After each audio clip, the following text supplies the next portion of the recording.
The gloves are coming off. We're about to go full court press. It's time to play ball.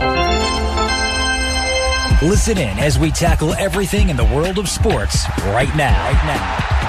Throw your hat in the ring at 516-572-7440. Huddle up. This is WHPC Sports Talk on the voice of Nassau Community College, 90.3 WHPC. All righty, sports fans, coming at you. 100% commercial free every Thursday evening from 9 p.m. to 11 p.m. right here on 90.3 WHPC, WHPC HG. We are located in scenic and historic Garden City, Long Island, New York. And this is a little radio program affectionately we've taken calling around here, WHPC Sports Talk. Woo! And I don't know how we're going to fill in 2 hours of commercial-free sports talk tonight because nothing's going on in New York sports this week. So we're just going to have to, vamp and make up stuff and, talk about, trading a superstar wide receiver out of town. Like that would ever happen, right? So let me introduce everyone. I'm Chris Muldoon over there wearing Jets gear, wearing a Curtis Martin jersey. Yes, it is. Because they refuse to show what their new jersey is going to look like. Not yet. I'm waiting April for 4th. it. And then when it comes out, I'll get my C.J. Mosley one because, we had a little back and forth this week. He knows over there what we're talking about. Do you know the significance of the day April 4th? Huh? Do you know the significance of the day April 4th? Oh, no. Kevin? 3 days after April Fool's Day? Yeah. Well, my son's birthday is April Fool's Day. It's the day that Martin Luther King was assassinated. Oh, April okay. 4th. And that's the day before my sister's birthday. Yeah, Also, and the U2 has a song in the name Pride in the Name of Love about Dr. King. And they have the line, early morning, April 4, shot rings out in the Memphis sky. One problem with that, it was actually early evening. Okay. But they're Irish, what do they know? So they'll know even less this Sunday is St. Patrick's Day. Over here, in the middle, the man, the myth, the legend. He's the only person with initials left in this town.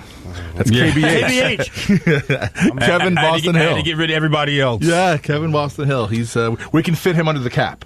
That's how it works. Definitely. Yeah, we don't have any cap problems there. There's Kevin, Yankee, Laker, and Giants fan extraordinaire. And over here. This next guy, I'm warning you guys, he's gonna exceed the cap. The cap, we're gonna have to figure something out. Somebody's gonna have to get moved because T-Sizzle was on the move because he expensive. exceeded the cap. Yeah. Over here, Mr. Tristan Hamilton. Good evening. Good night, actually. Sorry, good night.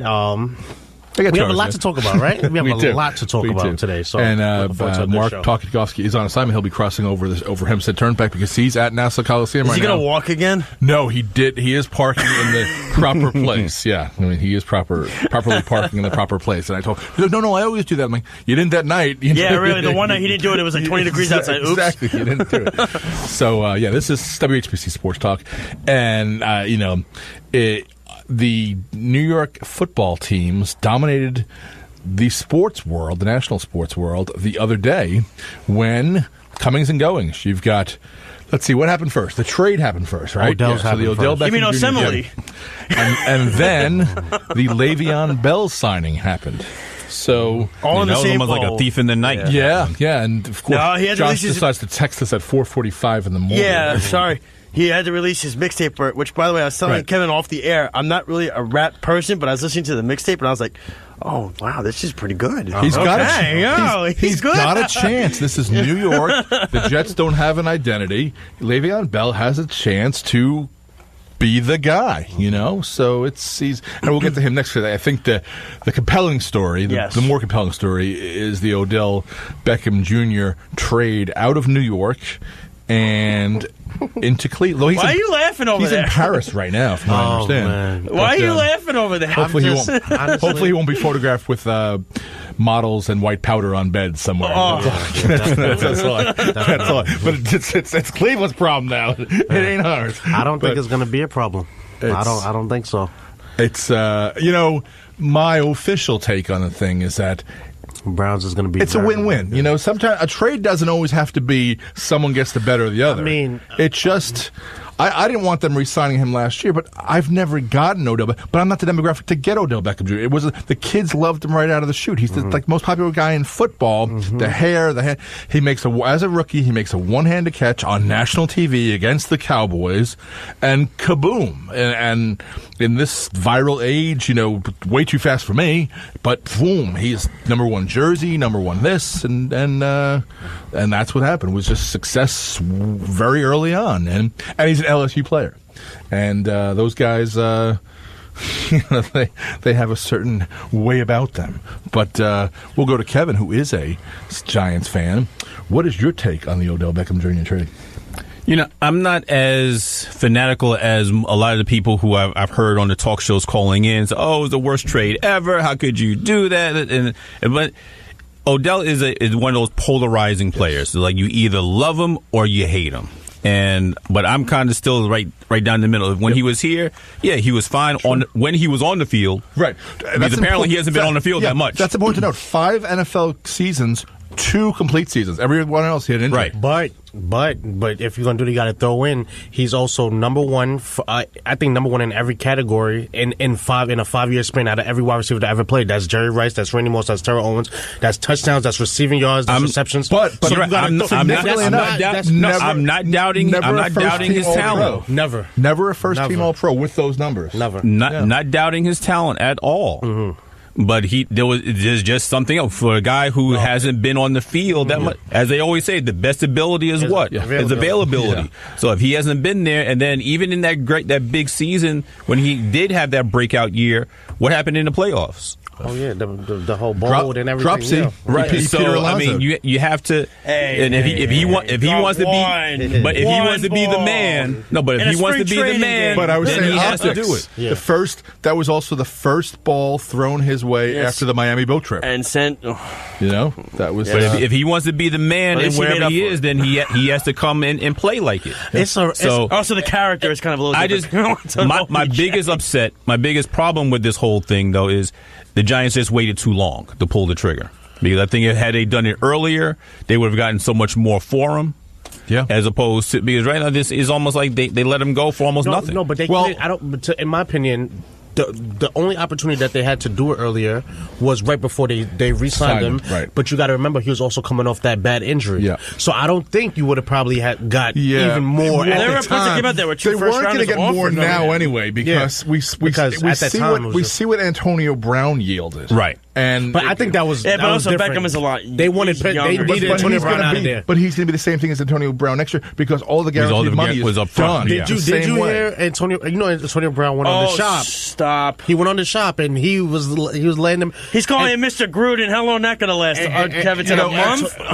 That's the other problem. Mr. Gruden. Can we stop with these buddy talk shows? The shop. Lil Wayne last year on ESPN, which is Ina Anderson, which was the most egregious thing. That was probably the straw that broke the camel's back in that case. The man is Odell Beckham Jr. has never been arrested. He's no transgressions, nothing like that, off the field, whatever. The interview was a teammate foul. Like, you just don't do what he did. And then you go down, Lil Wayne was the interview. Was Lil Wayne also the party down the boat trip as well, down there, or was it a different rapper? Justin Bieber. I think Justin Bieber. I mean, geez Louise, this guy loves celebrity. And Trey Songz. Good luck with your celebrity in Cleveland. Yeah, Trey Songz sits on next the first row of Lakers games. Yeah, all the time. Well, so does 2 Chainz as well. So it was Trey Songz. So it's, the Odell thing is interesting in terms of now Odell he grew up, he went to the same high school as the Manning kids, Isidore Newman, which is like $29,000 a year, maybe even $40,000 a year. So he's not from poverty. He's making a lot of money now. But what's interesting in the deal, so they get the 17th pick overall, which I think Odell was the 17th pick. I'm trying to think, but I think he was. No, he wasn't. It wasn't that long. Was he 14? No, was it 14? I know. It wasn't that long. Prior went, I think, 18. And Mosley went 17, so that's how I know. So they get the 17th pick. Yeah. They get the 95th pick.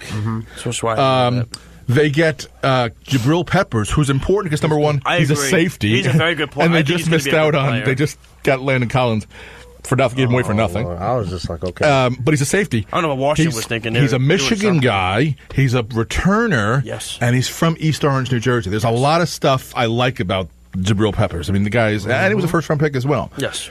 And everyone's forgetting so first round pick is 17. That's a player. That's got to be a starter.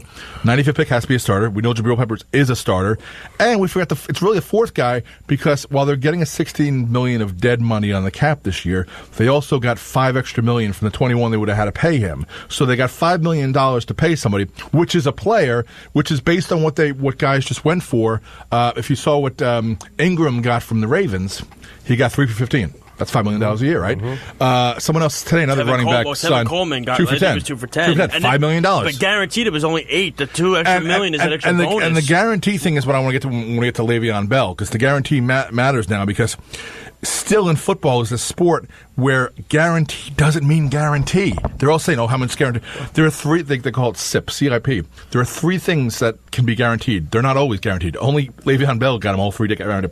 One is, so it's CIP, so it's cap, injury, and player. So if you were released for cap reasons, if you were released because of injury, or if you were released because of player performance, you don't get that guaranteed money.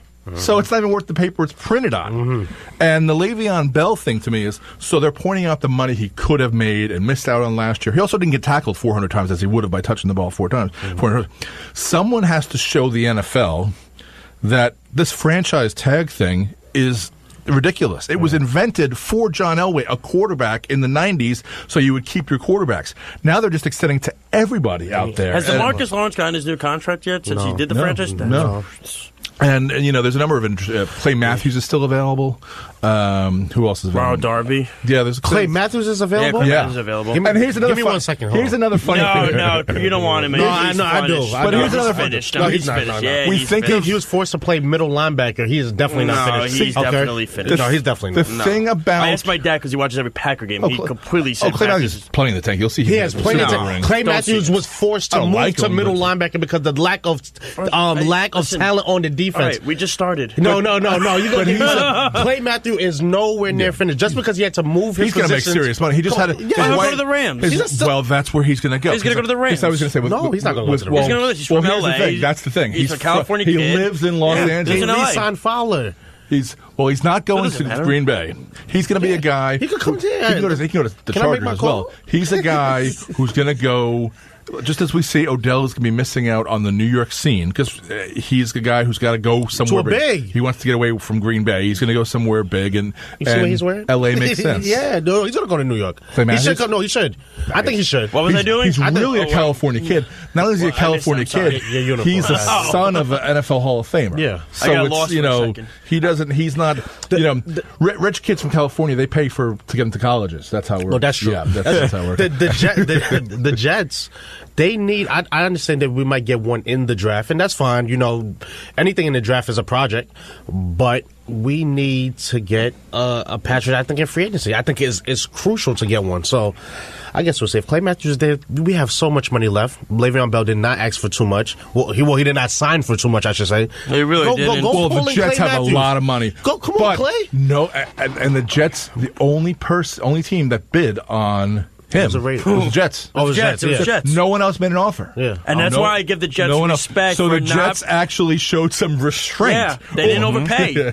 They did not bet. Did not bid against themselves. And everybody was saying, "Oh, why are you so nervous? Why are you giving this guy a why are you? Oh, that was me. That's okay. Why are you giving this guy a deadline to take? Because the contract is standing out there. It's been out there for about 2 or 3 days now. Either you want to be here or you don't. The Jets, take it or leave it. And he got nervous because he said, "Oh my goodness, they're giving me a deadline. I got no other offers. I got to take this deal. I'm going to get like a Tevin Coleman and get something." He didn't get nervous because the Jets gave him a take it or leave it, because there was no such thing as take it or leave it. The Jets were going to give him as much time as he wanted because the Jets need him. No, they need him, of course. But I think at the same time, the Jets were basically saying, "Look, we were embarrassed by Kirk Cousins. We were embarrassed by Dante Hightower. We're not getting embarrassed again. You have to take this or not." Hightower embarrassed? Yeah, 2 years ago. The Jets offered him the most money, and he wound up going back to. And the same thing would have happened here. Yeah, it was. Le'Veon Bell. Kirk Cousins did the same thing. He used the Jets as leverage. Le'Veon, it was on video, and it's going to be. It was completely on video. How he basically told his wife, "The Jets just gave me this. What should I do? I mean, Le'Veon that's Bell embarrassing. was looking for other offers. Of course, None that's came 100% through. what he was. None None came of them came through. And then it came time to drop an album. Look at me saying drop an album. Yeah. And, you know. Take it easy. then- Drop it like it's hot over there. no one said that like 4 years. No. What do you, Paris Hilton? But, no. Hey, I find that insulting a little bit, though. Really? Yeah. Really? Well, she's Paris Hilton. I mean, look, I know the family is the family, but, Paris Hilton. Anyway, I don't know how we talked about Paris Hilton. Anyway, it's the Hilton, blue light. Their hotels. It's the blue light. It is the blue light. The blue light of doom.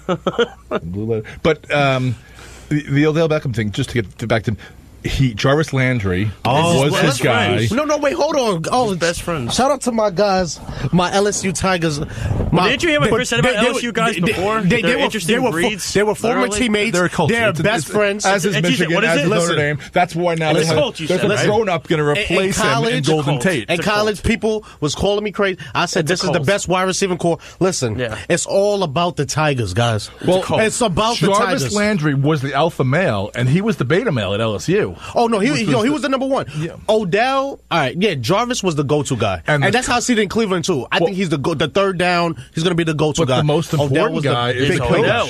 Their coach Kitchens? from LSU. No, I think he's in over his head. I think that's I agree. I think it's everyone's gonna be picking way, the Browns to win. It's like they are their literally, coach has no business coaching. I They're love gonna win. Cleveland. I don't like the coach, though. The No, I don't like the Browns? coach. No, The I like the Browns. coach. Oh, yeah, they're going to win this division. They're going to be good. Oh, no, I think they're going to be good too. But I agree with Chris. I think the coach, he's got so many characters in this locker room that he's got to handle, and he's never done this before. The guy who won the games for the Browns last year is the defensive coordinator Greg for the Jets. Williams, and he's Greg Williams. gone. Why do you? He's the guy who won. He's not gone. Brian Kitchens. No, guys, let me explain something. Let me just. But sorry, the coach I at understand LSU is who's going to be the receivers coach at LSU is the coach at the Browns. we know. That's the big thing. It's gonna get my bad God. in there. Listen.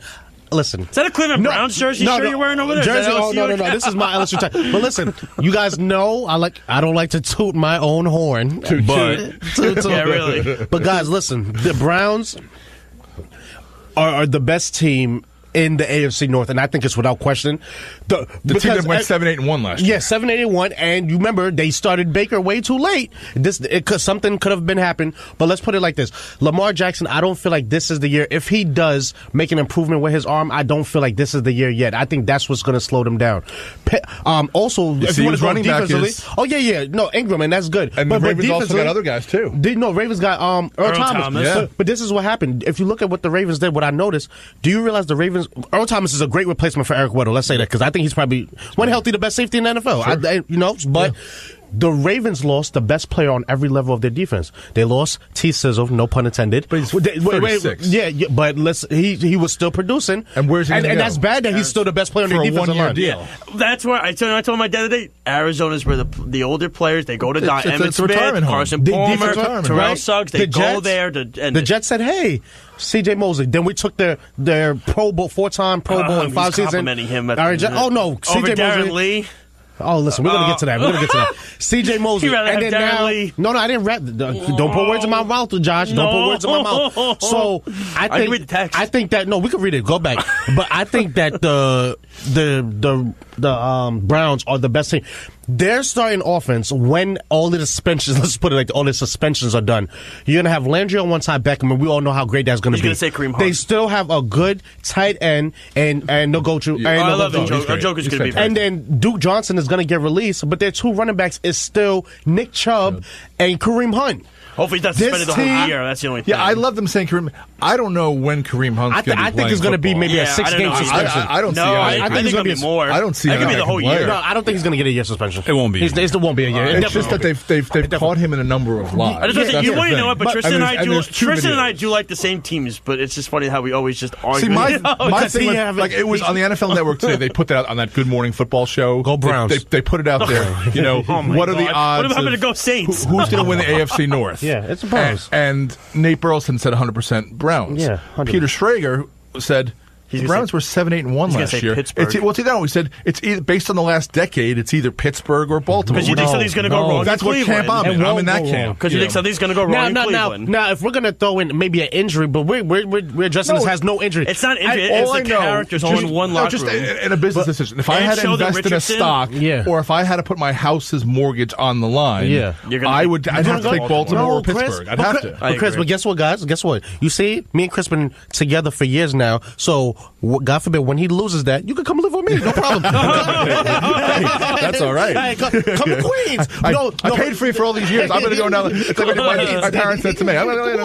But this is what I'm saying, that like you always said about the Jets, what you always say, the Jets always lose in the fourth quarter. You've been since I met you, you've been saying that, right? And it's why. It's because in the fourth quarter, that's when talent takes over. Right. The Browns have too much talent they do. in the fourth to lose, these close, tight games. See, that's just how I feel. But is the defense also up to par? But that's where the coach comes in. Yeah. Fourth quarter is where the coach comes in. And Greg Williams was the coach. And the only reason that the coach is where he is now is because they were just afraid that they were going to lose him to somebody else. Mm-hmm. So they may have promoted him a little too early. Right. They're also afraid to make Baker upset. They didn't want to hurt Baker's Larry feelings. the Cable Guy. Do you want Larry the Cable Guy? Do you want the guy from Witless Protection? Get her done. Oh my God. Do you want that guy coaching? So go out there and get her done. So you guys don't see the Chris, the Browns, on paper, the Browns look phenomenal. So no postseason. Next year, no postseason. Well, no, if they get a postseason, then wild card. That's a different situation. Because now you got to win a game. So you'd say, they win the division. Okay. Do they win a postseason game? Because that's the next question. Yeah, because either way they would have to play. Usually it's all right. You make the playoffs, you lose, but now you got your. Because 3 would have to, for example, if they're the 3rd seed going in, they would have to play the 6th seed. Yeah. Okay, so they would have to play the Jets the first round. That's not gonna look too good for them. We'll see about that. It's interesting. Jamal Adams will have something to say about his 2 wide receiver buddies. So Tyrod Taylor, you see where he just signed 2 years with the Chargers. That's interesting. Which means where's Gino going to go? Oh. I'm worried about Gino. I know. No, don't worry about Gino. That has. There's only one man worried about Gino right now. Ben McAdoo. Hey, Ben McAdoo's been right every step of the way. I hate to admit it, but he's been right every step of the way. AAF, right? That sounds good about for Gino. AAF. Oh, no, he's gonna. I think he's gonna be a starter. This guy's been an NFL backup for good teams. But you heard that he'll get a job. Tannehill will get it back with jobs. Did you hear that? Tannehill's interesting. But Teddy Bridgewater. He walked around trying to see who would take him. He's going to resign with the Saints again. He did exactly what Drew Brees did. From? You know what he Teddy Bridgewater is from? He's from Miami. Oh. And the Dolphins want him. But what's the issue? There's not enough money for him? No, he didn't. I don't think he trusted. No, there's more money. The Dolphins are offering a lot of money. Yeah, he didn't trust them. I think with the way it was. Well, he's a young guy. He's only like 26. He's a first round pick. He's made a lot of money. Yeah. But he doesn't want to expose himself. He missed years. He came in this year, backed up Breeze, learns under Peyton, learns under Breeze, knows Breeze can go until 45 or not. Yeah.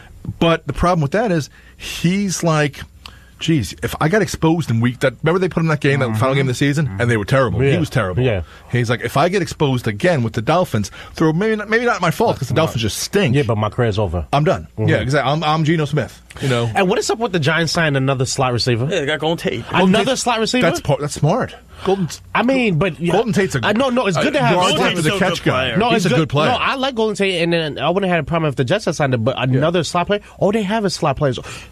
Everybody's under 6 feet. They're going to stretch out Shepard. Yeah, but Shepard is definitely a slot player. Evan Ingram's really a wide receiver. Is what it is. I mean, yeah, but then he can't block. Barkley caught 91 passes this year, right? I mean, I guess so. Now, you're right, Chris. No, he's right. He is right. He did catch 91 passes. A lot has been said about the first round quarterbacks from last year, and what's funny is they always say you get too much credit, too much blame. We're putting Mayfield on a pedestal. Right. We're putting Darnold on a pedestal. Yep. We've devalued and marginalized Josh Rosen. No, Allen is still in the middle. I think Rosen. Allen's still in the middle. I think Allen and Jackson is in the middle, and then Rosen is the bad one. Jackson is Lamar Jackson was canonized. Oh, okay. We canonized him until that playoff game. But remember, they still came back at the end also. Exactly. I mean, Lamar Jackson he's feast or famine. Yeah. He's either going to be the best or just a flash in the pan, whatever. Yeah. But right now, he can still be the best. Yeah. So now all of a sudden, Josh Rosen is available because we know who's going to go number 1 of the Cardinals. I mean, it's going to be Kyler Murray. I mean, this is without a doubt. And I think San Francisco's then going to trade out because they just got Ford. That's what I'm saying. Thomas. Where are they putting Bosa? Bosa's just so good, though. But here's the thing, though. Even if Josh Allen is even there, you take Josh Allen. It's that Kentucky, simple. he's not better than Quinn Williams, and he's not better. The Jets are going to take Quinn Williams if he's there at 3. They have to take him. I mean, if Bosa's there, then you just see the idea. We still don't have a natural pass rusher. Yeah, that's the thing. Quinn Williams is more of a run stopper. He's an interior. He's an interior lineman. But this is why I said in the chat, if Barr would have stayed and we know that he was going to be our pass rusher, then you could go get Quentin Williams, put him next to Leonard Williams. Or you could have said what I said and got Tristan excited, trade down because they need a corner. You could have traded down and got greedy. But the problem is, they could have done. But that's just being greedy. You like that. I do like that. You loved it. That's just being greedy. Because he would have been great for them. But the problem is they need a pass rusher now. And with the Jets, I know we're still on Odell, but back to that. The only thing with Matthews is I don't know if they want to go the older route. That's what I think the Jets are trying to do. They're trying to stay that. You have to have a good mix right away. You have to have a good mix. No, I agree. You have to have an intelligent player, a guy that's not going to line up both sides. Justin Houston then over Clay. I take either one. I don't care. I would take Houston over Clay. I don't know and I'm about sure that. Clay Matthews' agent is telling him, the Jets have money. You'd be in New York. You'd be on. That's why I think the Giants are never going to have a. There you go. The reports are that the GM is likely going to be talking to Clay Matthews this week for Green Bay. So he's going to probably be back on a shorter deal. It's going to be on a cheap deal. It's going to be. See, the thing about it's not. It's going to be probably they're going to either get Houston or they're going to wait for the draft and get Allen or Bosa or like you, Chris said, they get a pass rusher. If the Giants have a rebuild, it won't be long because all you need to see is just look at the careers of Michael Strahan, Tiki Barber, Frank Gifford, Phil Simms. You play for the Giants, you work in television forever. It's just what happens. So you want to be. If Clay comes, Clay would have the best hair in New York. He would. He'd be. Odell left, so he would have the best hair. It would be same color. Same color. Well, yeah. And then you can come do it. And then I know C.J. Mosley also when he lines up because he's got the red hair. No, he's gonna. I think he's gonna dye green. Dye green. I think he might dye green. That's gonna be beautiful. That was a good picture they had of him and his son at the facility today when they were doing the signing. And then I was looking, because I was watching a video of anybody with Darren Lee jersey, of a Jets fan that's on YouTube that was making fun of like how the Jets fan are using these little things to try to figure out what the uniforms is going to be. Like they would look at what hat did Le'Veon Bell put on his head, or the fact that quarterbacks normally wear red jerseys, but throughout the whole training camp and stuff like that, Sam Darnold been wearing black. All the quarterbacks wear black jerseys, so they've been looking at little things to try to figure it out, but.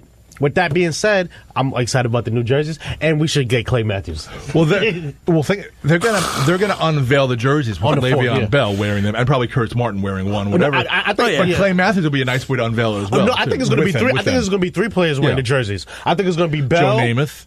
Oh, you think it's going to be? If you want to do it, you want Namath. You also want a guy from the Sack Exchange, so it could be. Won't be Gastineau, but it could be Gastineau. But McClecko, Marty Lyons. You want to have the eras. You want to have the eras. Joe Klecko was essentially a Hall of Famer. He was in movies. I know he was, but he was in Cannonball Run. As was Terry Bradshaw. But no, there's so much in football. I mean, this week with the Jets and the Giants. I never know. But I also love. Do you know that the Giants deal because it occurred? It occurred before the official start of the year. It actually became a package deal. It's known that the Vernon deal is part of the Odell Beckham deal. Because the Vernon deal was originally for that guard Zeitler. It was Kevin Zeitler. And they were going to swap 5th and 6th. Yes. The 5th and 6th go away now. So the deal as presented to the NFL is now just what you know of the straight-up Odell with the Peppers, 1795, Vernon, and Zeitler. They got rid of the 5th and the 6th swapping. So that's the way it's been set to Philly also gets a comp pick, I think, too. Did they get a 4th-round pick? The Giants will probably get a comp pick next year for Collins. And I know the Eagles, they say get a 4th-round pick for did the Jets sign, what's his name, Satan? The center? The lineman? Yeah, the lineman. No, they signed Poole, though, the guy from Atlanta. Brian Poole, the slot guy from Atlanta. The Jets, the wide receiver? No, corner. Oh, so he's going to replace Screen. He's good. Oh, he's much better. The Jets need really a center in the worst way. Kevin, what I see in the hallway, I think Buster Screen was holding somebody on the airline on the plane to Chicago. No, but this is what I'm saying. King of holding, Buster Screen. I hated him. But listen, Buster Screen, he holds a lot, but that defense got better. They signed Clinton Diggs. Yeah, but no. Yeah, but the thing is, that defense is ridiculous. Amios is so much better for Green Bay than to Clint Dixon's for Chicago. It's a But joke. just staying It's with not the even close. Jets. I mean- That's a swap that Green Bay is going to take any day of the week. And I love how Chicago wrote the article, and then Green Bay, a writer for Green Bay, wrote the article back. You really think Ha-Ha's better than me? Check out the numbers the last 2 years. It's not even close, and I can't believe Chicago actually replaced him with this guy. And he's right. So Poole is going to be our slot corner guy. That means Roberts is going to be our Roberts will be the number 2 unless I know Isaiah Crowell will not be there. Well, he's gonna be wiping. He got a thing Not a from bad what did he got an ad or something from some adult diaper company. But I always love the fact he that did get that. they had a Crowell and a Powell, which essentially are spelled the same way, but they don't rhyme. It's slant rhyme, which is good. They need a center still. They miss out on Paratus. So they keep him Powell and they keep him McGuire. No, Powell's a free agent. No, Powell's gone. Bilal Powell, thank you for the years that you gave us. Yeah, but he's got.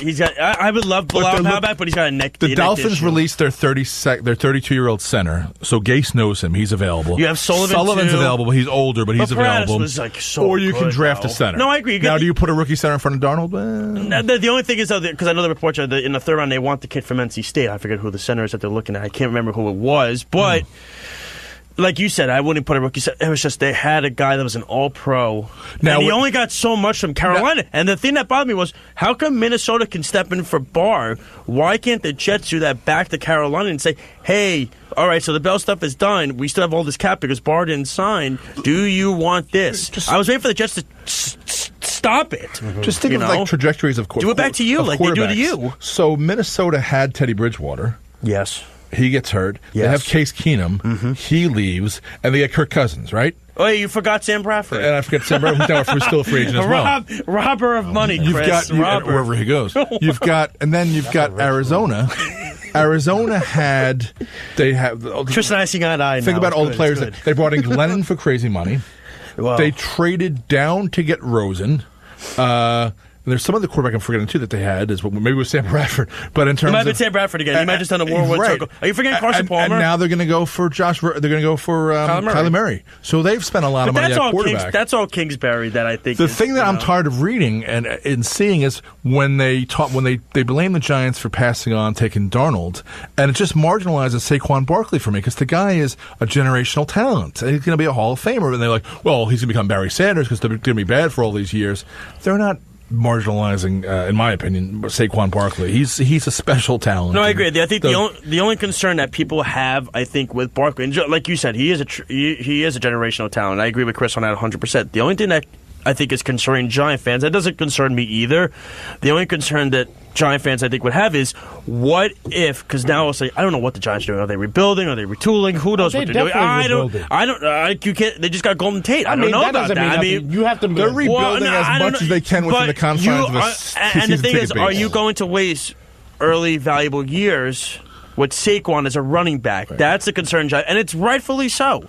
Giant fans have a right to be concerned about that because they're saying, okay, you had Beckham here, but here's the thing, and I agree. If they would have drafted, they wasted years with Beckham. That's the thing. No, but it's you don't want to. But Barkley's not Beckham. That's the thing. Barkley's not Beckham. You know what I'm saying? With the character. So the thing is with Barkley is you don't want to. Giant fans are concerned. He's a running back. You're going to lose steam on that. It's going to be a problem. Wait, Josh. I get your point, but what are you saying? Because I get He's saying that the running backs have a shelf life. They have a and shelf you waste life. their prime. No, but this is what I'm saying. Also, that's why they don't go for big money anymore. Look at Le'Veon. He didn't get big money. Take the character out of it. We're talking about talent. Basically, over the last few years, the Giants did waste Odell's talent. It happened. I said I agree with you on that. They did, 100%. But the counterpoint is that they lost because of him. Yes, they did.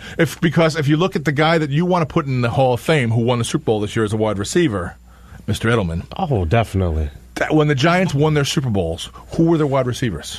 Plaxico Burress. Burress was the best of them, but he was a free agent. Amani Toomer, Victor Cruz, Mario Manningham, Victor Kevin Cruz. Boss was the tight end. But that was Jeremy Shockey. Jeremy Shockey was hurt. But Kevin Boss was on that Super Bowl team. Amani Toomer, Mario Manningham, Victor Boss was a restricted free agent. David Tyree. Nobody here's a superstar. Nobody. You know, it's so. The Jets don't have any superstars on their receiving corps. Look at Nunwa, Crowder. Yeah, but now you're talking. No, but I'm saying no. I don't think so. That's It's a problem. not. No. When you have Eli, that's a veteran who should be able to help these younger guys make sure they know, or like Tom Brady and Aaron Rodgers, that's different. But when you have a second-year quarterback, you would like to have a veteran who knows what he's doing and a star. But shouldn't the quarterback make the players better? No, the quarterback. I mean, Tua and Manningham, these guys were all big-time schools. You're talking Michigan, Tyree was Syracuse. They had been known quantities.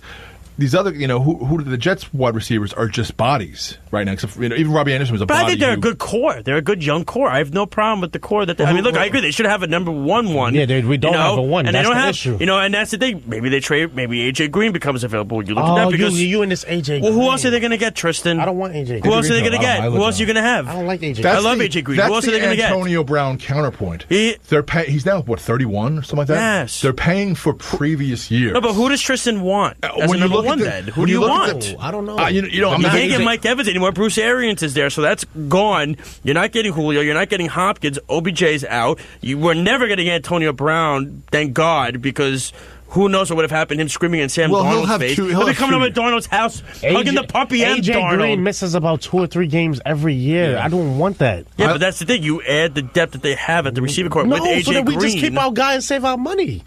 I love the fact. I don't mind the receiver court they have. I love the fact that AJ Green has Antonio Brown. And I just said we were seeing eye to eye. Antonio Brown was at Derek Carr's house yesterday. Did you see that? Oh God, they hunted him 4 times. He went. It was weird. Antonio Brown made a personal appearance going over a surprise to Derek Carr's house. It was weird. It was one big love fest. Oh, God. But what's funny is the fact Car on that the block? Yeah, it's like is it Car on the block? He might not be the guy. You know, it's like I bet you Derek Carr's like. This must mean that I'm looking for signs. Yeah, that means I'm in. Yeah, that means it was weird. John Gruden's your coach. See that guy Khalil Mack? He traded Khalil Mack. Amari Cooper. He traded Amari Cooper. And the thing is, I was watching that press conference with Brown, and like I said, the funniest part of that, Mr. Gruden, and I said that's going to last 2 weeks into training camp. When Gruden sees something, he gets all huffy about it, but Gruden he walks off. Gruden is the wide receiver whisperer. Think of the guys he worked with. He worked with Keyshawn. He worked with the Raiders guys, right? I mean, he worked with Randy Moss. He's worked with guys who are quote unquote difficult because he is a. Did he work with Randy Moss? No, I don't think so. I think he left. He was gone. No, I think Moss was there. Because they listed like I gotta check 4 wide receivers that he's four quote unquote troubled wide receivers he's worked with. Well, Amari Cooper is not troubled. Yeah, he's not troubled. He's a young guy who's gonna. He's actually very quiet. Yeah, he's gonna be good. Maybe too quiet. I don't know. Hello, Amari. I'm just glad that. The Jets stay away from Des Bryant's a free agent, by the way. Yeah, the Saints want him back. They can take him. Yeah. What? Yeah. They can take him.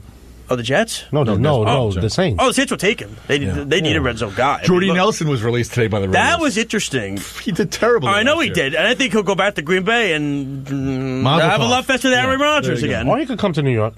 Would you want him? Yeah. Really? Yeah. Tristan take anybody. No, not anybody. I want Jordy, though. I'll take Jordy. Wait. So you won't take an over the hill at this point, Jordy Nelson, but you'll take somewhat. Why is he over the hill? Why is Did you see him the last 2 years? The whole Raiders was bad. Don't blame that on him. Green Bay. That's the last thing. year in Green Bay. No, but the last year in Green Bay wasn't great either. Green Bay, what happened? He wasn't good. He was hurt. That doesn't matter. So why do I want him? But you wait. So you'll take him, but you won't take AJ Green because of his 2 or 3 games. Yes. But AJ Green still has more on ceiling. He is cheaper. It doesn't matter though. But Green's a better player. We just need a but it's about money. We just need a one. The Jets have the money. We just need a 1. That's it. Yeah, but then you're going all in on a guy who's going to cost you for years. Yeah, but you need to go. How many more years does he have on the contract? That's something to look at. We can sign him for a 3-year deal. AJ Green, you'd have to sign to a deal because he's a star. I'd rather have Green. Jordy Nelson is on a scrap heap. Just throw a little change at him. Tell him come perform so your career could still look good. I had a thing before the show. I said I'm going to make Tristan agree with me on something. I said before the show. I said I'm going to make Tristan agree with me on something tonight. I did it on the line. No. Well, Kevin, the Giant situation. I love how he says to hear from Kevin. Tristan goes to Kevin. It's like the ESPN thing. Is he your spokesperson now? They have to sit in order so they know to give it to the next guy. And that's why Kevin, I think, because they're just dumb jocks who don't remember. I'm going to talk to this guy next. Kevin, I'll give you the talking water bottle of somebody who ever holds it. You can talk next. I do that to my kids in my class. All right, it's your turn now. Here, this is the little ones. You guys got to understand what Kevin is going through. Not only, oh my God, okay, he's going to insult Kevin. No. Not only about about Odell, right? Oh, God. Which is pretty tough, but the Lakers are not going to the playoffs. Oh, be nice. No, I'm being very nice, and I just think that the Knicks Kevin might get is caught with thinking about a tampering. lot. Did you read that about the Knicks? They might get caught with tampering. No, the whole thing is, again, I'm not one of those fanatical fans. I'm a logical fan. So how do you feel about the Lakers? Because sports goes in ebbs and flows. It does. That's it. They're going to be years where the Lakers are going to be on top of the world, and right now they're in that time where they're at the bottom of the world, and we're not used to it because they have 16, 17 championships. See, the Lakers Browns comparison part is related because LeBron James has left Cleveland twice, right? Yeah, where did he leave it for? Miami. He didn't leave it for Oklahoma City. Yeah. He didn't leave it for, insert city here, or Portland. Milwaukee. He went to Miami. Yeah, Milwaukee. Yeah. He went to Portland. He went to Miami, and he went to L.A. And that's where that's the reality of Odell. He's going to be like, I'm in Cleveland? I'm in Cleveland for 6 months. It's going to be his reality. And and they don't have the Cleveland flights to Miami aren't so convenient. New York, you could fly down to Miami every half hour on the half hour. Right. In Cleveland, you're changing at Newark. So yeah, but where's Odell now? He's not in Cleveland right Paris, now. Right? Yeah, he's not. So there's no. So please he already welcome number knows. 13 to the team. There we Right. go. It's like, I'll see you when I see you. He'll be there when he needs to That's be right. there. That's So right. that's not going to make a difference to him. Exactly. He's like, yeah, I'll get there when I'm there, and then we'll have fun. We'll enjoy ourselves. And he's not. No Cleveland. Maybe Joe Thomas. I don't even know about that. Stays in Cleveland. Jim Brown did not stay in Cleveland. Jim Brown went to Hollywood. It's. He looks great though, doesn't he? Jim Brown. Oh my, no, Joe Thomas. Joe Thomas does look great. Joe Yeah. Thomas can still play. Yeah. Wow. That's the looks like funny he can thing. still play. My brother- He must be so injured because otherwise. I think the story. Hello, Joe. Go there my now. Brother, It's like, so my brother, when he was at Wisconsin, I think he was a freshman. Joe Thomas used to sit in the back in the class, and of course, when you're big as he was, you couldn't be, you couldn't hide. But the thing was, he used to always talk to people, how you doing, and my brother used to see him. My brother used to talk to him all the time. At Notre Dame, athletes had to sit in the front row. Ah, it was a coach's rule. Yeah, but Wisconsin, you know how they recruit. You got to I have a always certain thought Joe GPA. Thomas You got was to have a cool. certain GPA. Joe Thomas missed the NFL draft. Yes, he did. He went fishing with his dad. He went fishing with his No, dad, it's his yeah. father-in-law, I think it was. That was his dad. It was his dad? Yeah, no I one thought it goes was fishing with their father-in-law. Not when they're 22. And now draft night, yeah. Yeah, exactly. They gotta know, because now you're gonna be. That's What the if you money. don't have a father figure, That's though? yeah. Well, He is again, a father that's half figure. your money if you're going fishing I'm with just the saying. wives to be's father. That's half your money. You don't do that. Jeez. You don't do that. It's like, there was a pitcher for the Yankees. He had been a bigger star with the Blue Jays, but his name was Jimmy Key, and Jimmy Key's agent was his wife. So Jimmy Key's wife was aware of every dime Jimmy Key made because she was his agent. So the whether it was endorsements, whether it was commercials, whatever. One year, Jimmy Key, while pitching for the Yankees, got selected to the All-Star game, but he didn't go. And it was like, Jimmy Key, you're Jimmy Key. You probably go to one All-Star game your entire career. Why are you not going? I'm getting married. So not only did he divorce his wife, he divorced his agent. Yeah. That's 50% plus 10% plus child support plus whatever. And he got remarried. It's like, Jimmy Key, but of course, anybody who would have their wife as their agent deserves to do it again. And better this time. Yeah, I love that Jimmy Key story. It's like, okay, Jimmy, that's really smart. Okay. Most guys don't even tell. I remember my dad was a court officer, and when they'd have weddings of other colleagues, they always got a uniform allowance, which was to buy new uniforms, whatever, which none of the guys ever did. I mean, my dad did, but none of the other guys did. They'd gamble or bars, whatever they would do. They would do whatever they would do, season tickets, whatever they would do.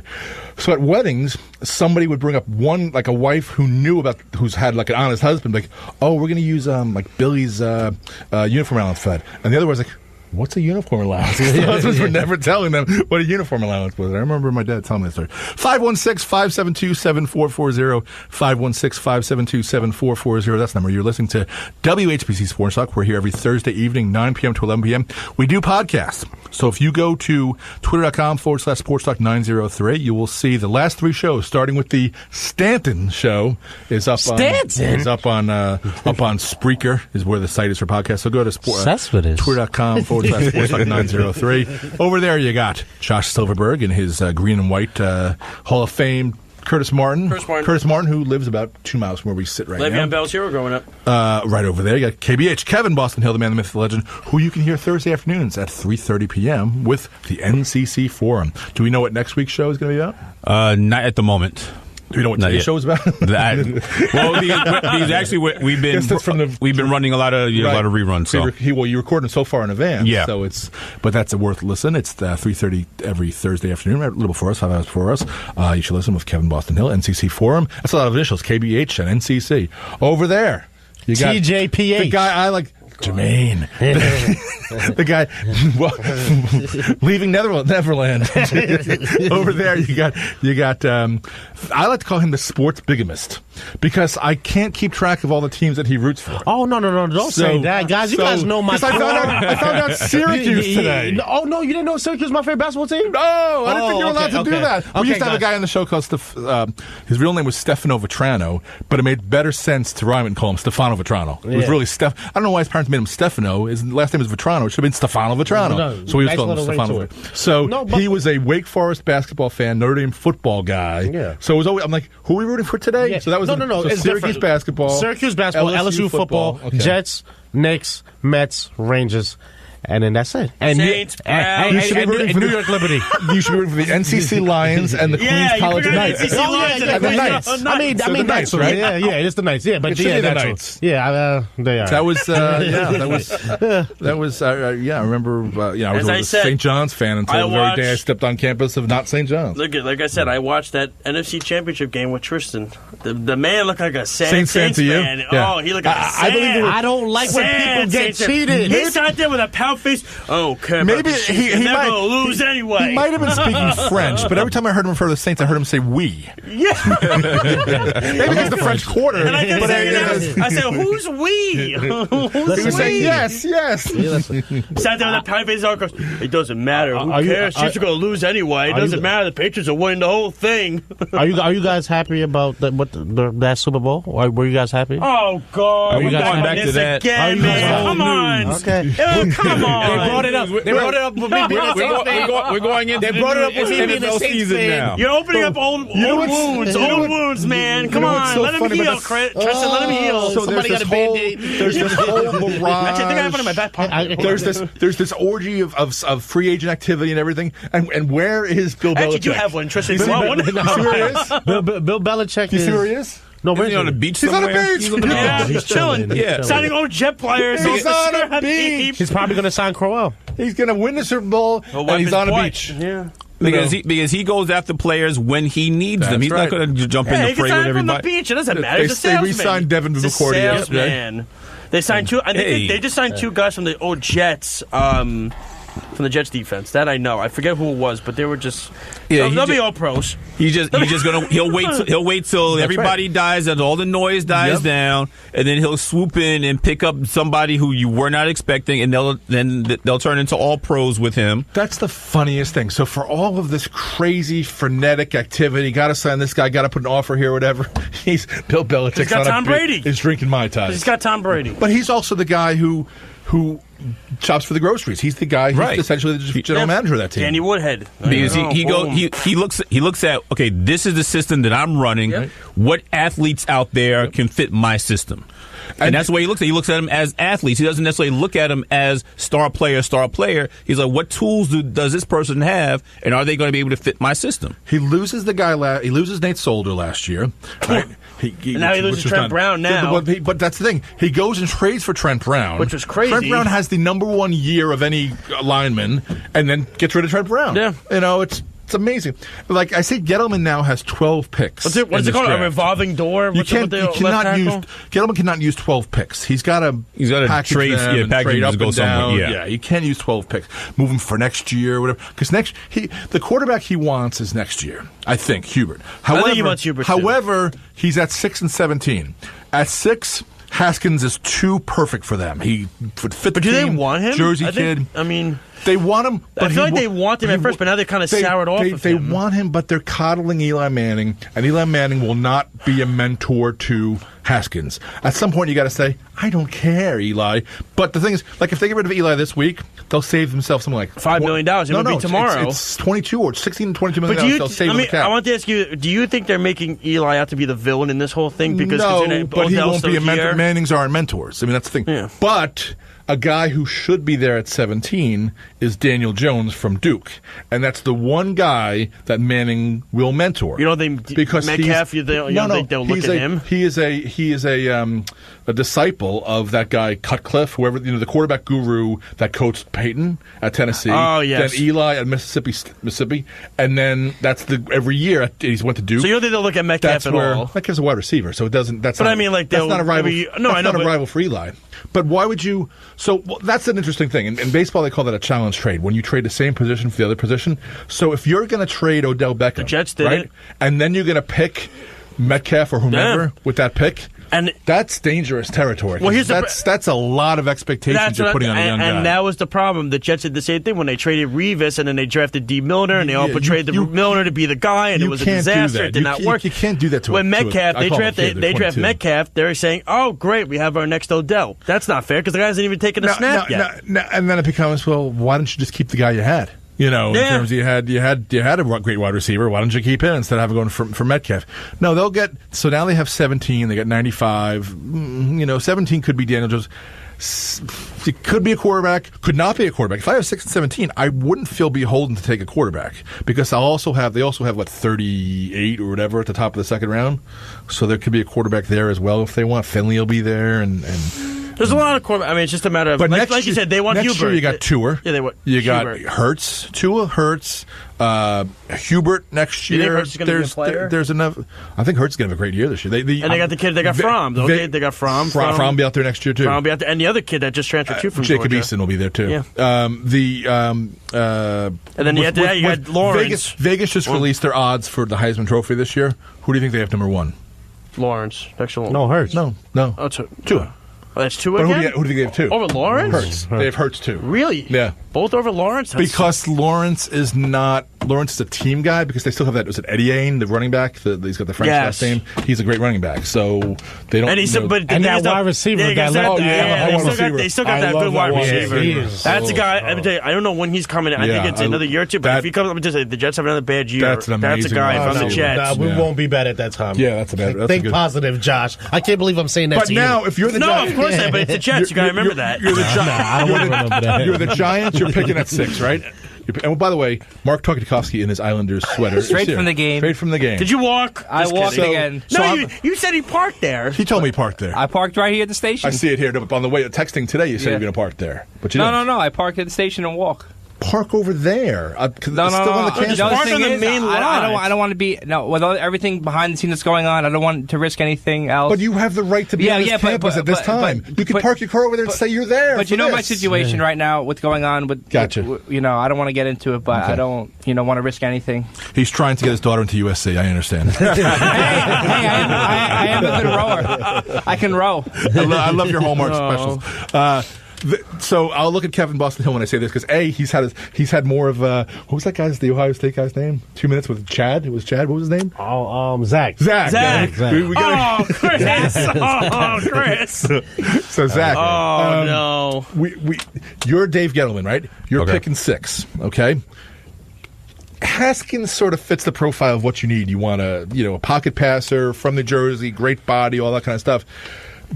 But do you hope you get him at 6, or then do you have to have a backup plan to go up and get him, or to go back once he's taken and you didn't get him? See, this is the problem. This is why the Giants are in the situation they're in now because they have too many backup plans. Yeah. If this is the guy that you want, then you do what it takes to go get him. That's right. And you have all train with the Jets. You've been stockpiling picks for what?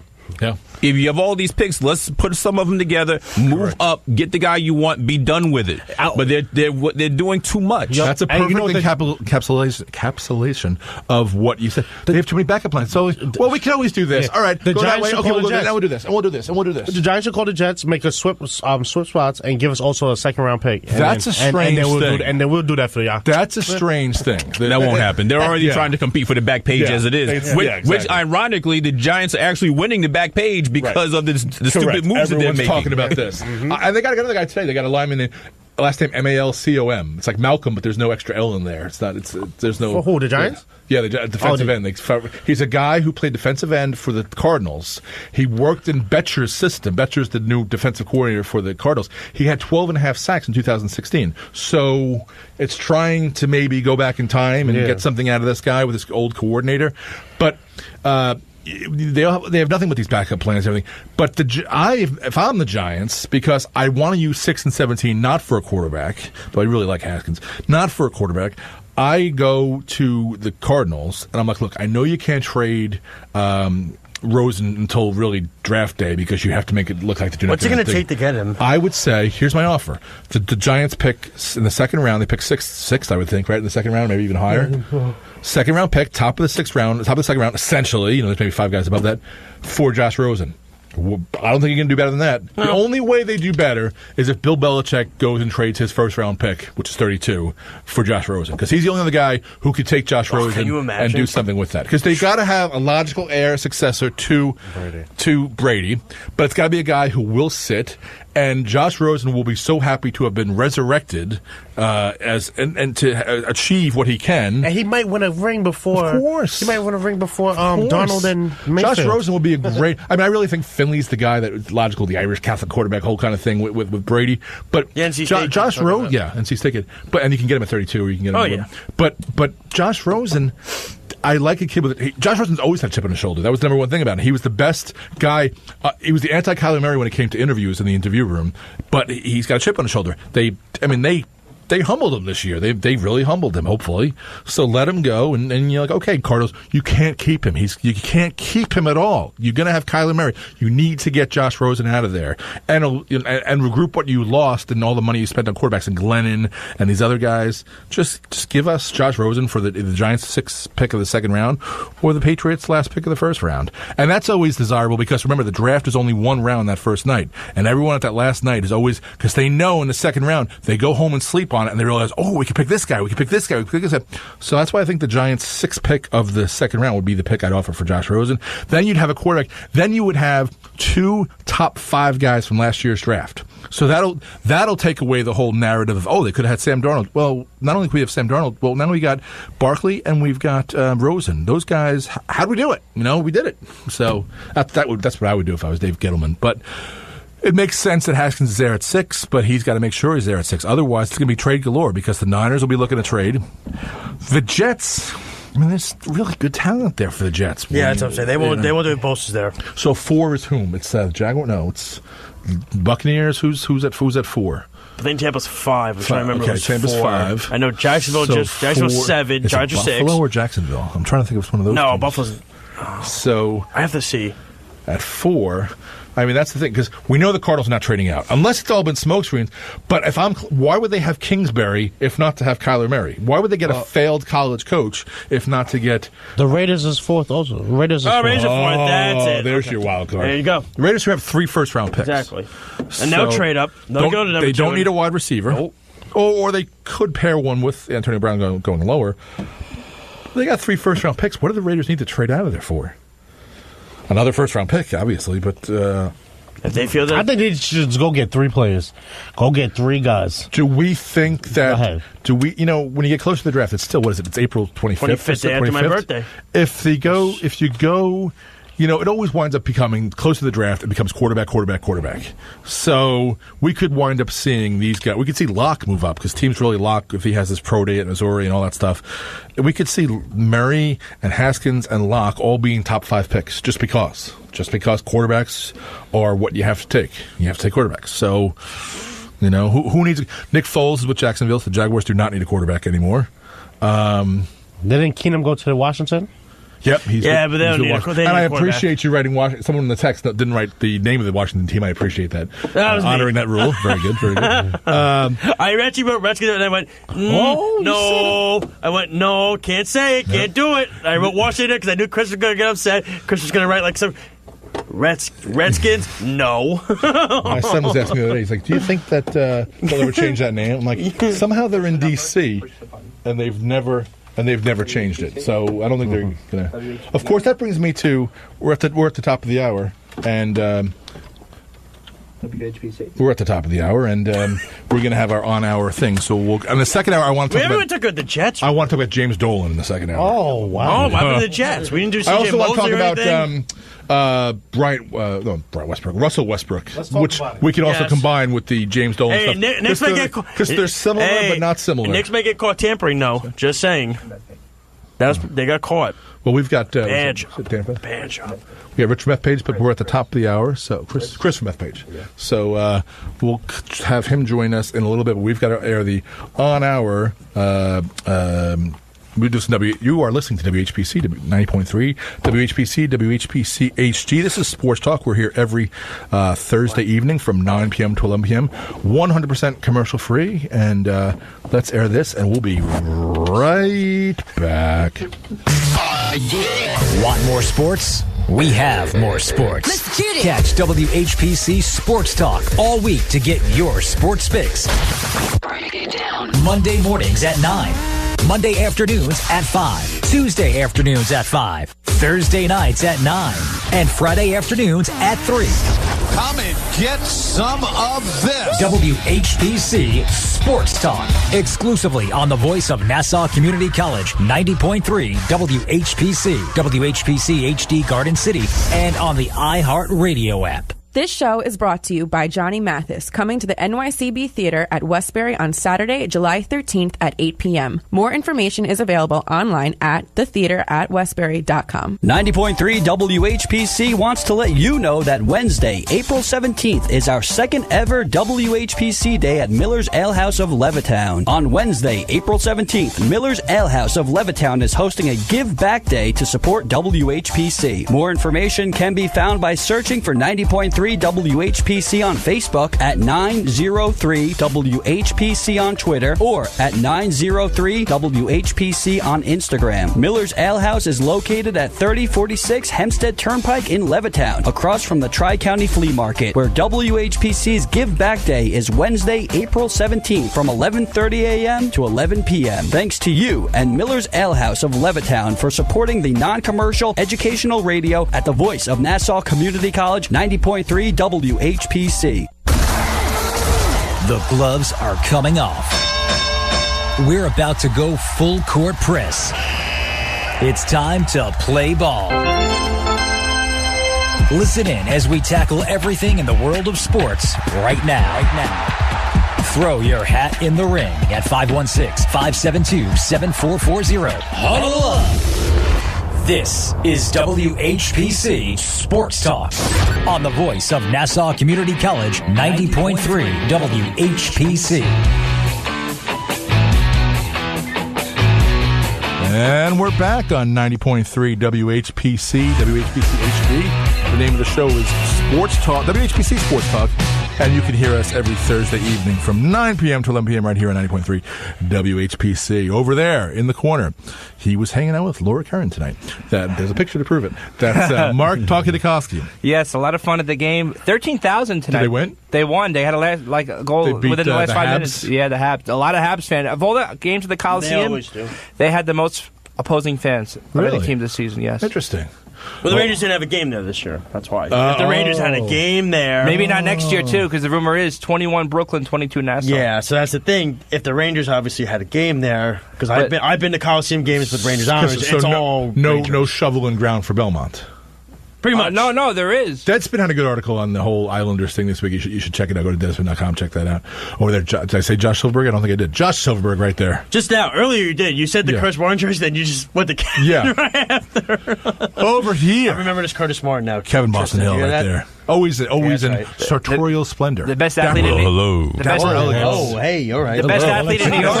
Someone ate a frog. Hey, is he the best athlete in New York now? Kevin Boston, we already That's talked about right. it. He's the initial. That was what you mean I'm by the only that. That initial. was what you mean by That's that. what I meant, but KBH. yeah. I told you that.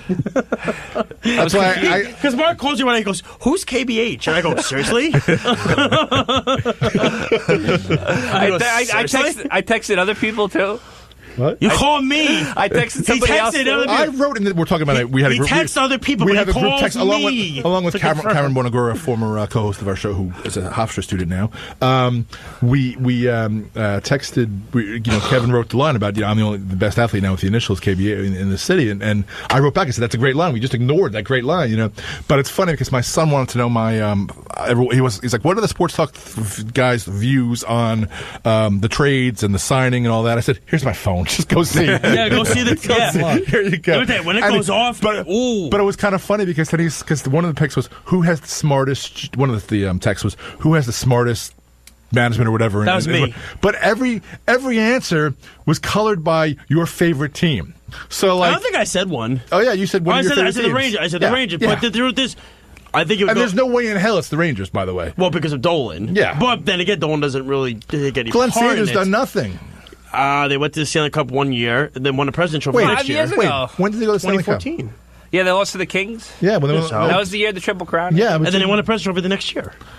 President's Cup means nothing. And they went to the conference finals. President's Cup is just like the every generation getting a But trophy. but let's also be realistic. They went to the playoffs down to the last 10 years. You can't take that and say, oh, it's just a grain of salt. That's They're still having something their- to But if achieve. you don't make the playoffs in the NHL, you They're stink. having their because 20 The Islanders didn't do it for how long? So, but we're not talking about the Islanders that right leads now. me I'm to just being well, honest. we're arguing because it leads me to James Dolan and Ambushed. Ambushed. The man Tampered. I He think tampered. I'm not one of Bad those guys. boy. What a bad boy. I can. Oh, wait, did you finish all the introductions? I think you missed No, somebody. you missed all. I didn't introduce myself. You missed your either. adopted All son. right. I did, but I didn't introduce Don't do my it. family. I didn't introduce my son nor I I. told you guys in the beginning that I was Tristan, over the And I cap. think we just had Kevin. Okay, so I'm just staying low until I we can't figure afford out who him. we got to Don't do remove. it. Don't Chris, do it, that's the Tristan. second time tonight you forgot somebody's name in the intro.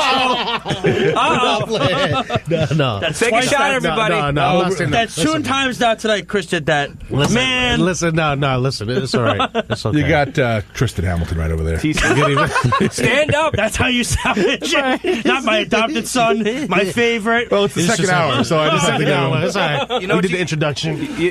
My head's spinning with all the teams he roots for. I'm trying to get him straight. I threw everybody off when I went with the extra low, extra deep voice. That's what happened. That's what. It's like, You thought we whoa. were on the wrong show. Well, you got me. I was like, whoa. I thought Don Cornelius was here. It was like, none of these guys are getting out here. We have a guy on the show who was like a Pirates fan. And Oh, we did. Oh, that was Alex. Alex Playtest? Yeah, Playtest. yeah, We had Alex fan. Playtest. He was a, but he rooted for all the Pittsburgh teams, I think. Yeah, it was No, all he was a Pittsburgh. Knicks fan too. But except for the But Knicks. there's no Pittsburgh, Yeah. except for the Fish That Saved Pittsburgh, which is a basketball movie with Gabe Kaplan, Dr. J. There's no Pittsburgh basketball team, so he was Pirates, Steelers, and Knicks. and I guess Penguins. I don't know if he rooted for hockey, but he was a Knicks fan. Yeah. But guys, y'all didn't know. Listen, I'm gonna say this one more time so we don't. Syracuse, okay, It's getting blown out. Syracuse basketball wise, yeah, Zion is going crazy. I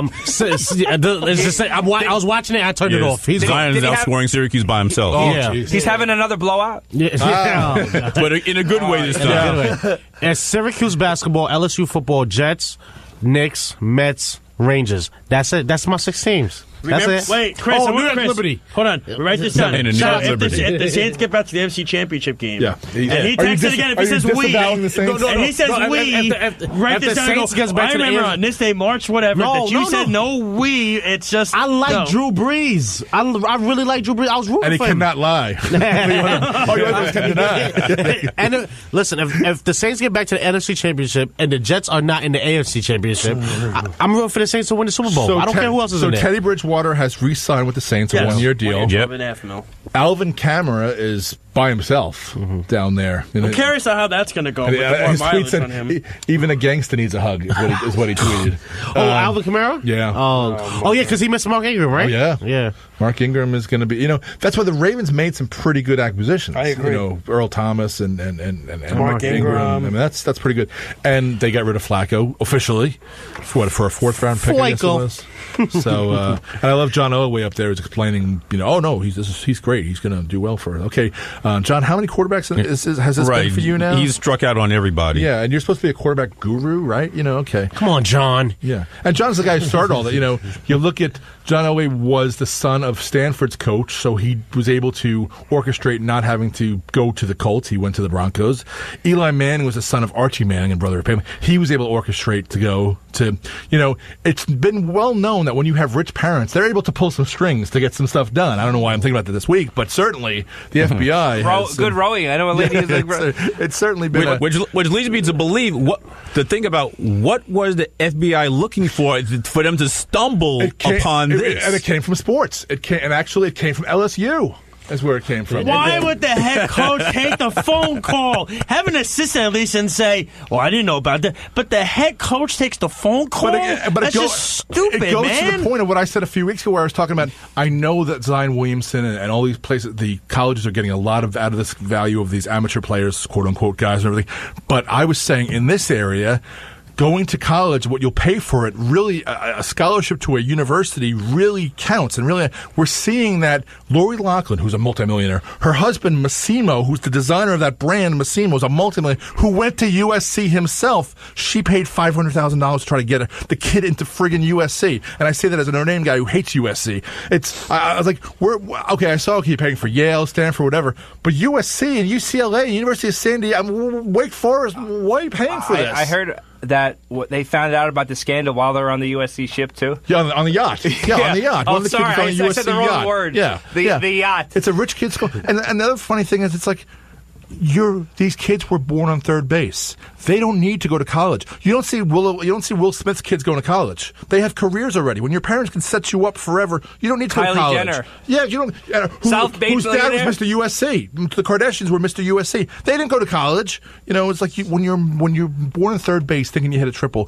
Why did those kids have to go? Lori Loughlin's kids never have to work a day in their life. And it's also interesting that they didn't indict William H. Macy. They indicted Felicity Huffman because it pretty much shows that he has nothing to do with the wife and kid. He's doing his own thing. He's shameless. Nikki and Alex have to work hard.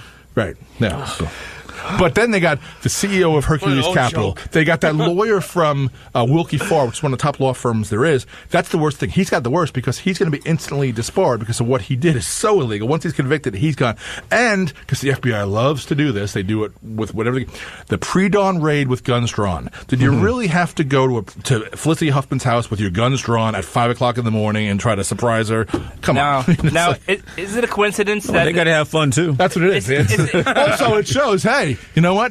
We don't just go for we go for everybody, Is it a coincidence, though, the same week that the USC thing happens, a mob boss gets shot in Staten Island, they're both involved with the FBI. But the funny thing is, is the mob even relevant anymore? That was right. The mob's relevant, and then you connect the dots, Gambino family, hey, that was John Gotti. But, usually, like in sports, we're like, oh, you can connect the quarterback, you go, oh, they haven't had a quarterback since John Gotti, essentially. It's like, it was like the only photo they had of this guy was like some grainy photo from the 80s or something. And like even his nickname was like something like Johnny Nice. It was like some stupid stuff. That's not a nickname. It wasn't Johnny Salami or Johnny Two-Time? It was a crappy nickname. It's like, come on, get a better nickname if you're going to be a mob boss. Johnny Mama Luke? It's like, it's like, I think it was like Skinny Johnny or something. It's like, Skinny Johnny? What's up with that? But getting back to mob bosses, James Dolan. So, can the NBA reverse that ejection? So a fan, they can't because he owns the arena. Yeah, well, he can. Yes, he can. No, Dolan can. And Dolan can do it, but he's not going to. He's not going to because he's the thinnest skinned person that ever lived. I agree. And the state senator from Manhattan said this, they get $28 million in tax breaks for Madison Square Garden. That's the public trust. That's taxpayer money. That's not going to the taxpayers. That's not going to help the subways, not going to help public housing, not going to help insert whatever here. You know what, James Dolan? Be very, very careful, especially now, I don't endorse or condone people going and shouting out, sell the team, whatever. It's gauche. It's sort of like, It doesn't do anything. But it doesn't. It's like shaking your fist. Shake your fist harder, son. I would say don't sell. But he didn't. They're making money. He didn't curse. He didn't swear. He wasn't racist. He didn't threaten bodily harm. He said, "Sell the team," and I think that's within the rights of a season ticket holder, or whatever he is, to say such a thing. On the seat. The guy with Westbrook and. Westbrook is wrong to do anything that he did because he's got to grow a thicker skin. He's got to realize that there are friggin' idiots in Utah and wherever you're going to go.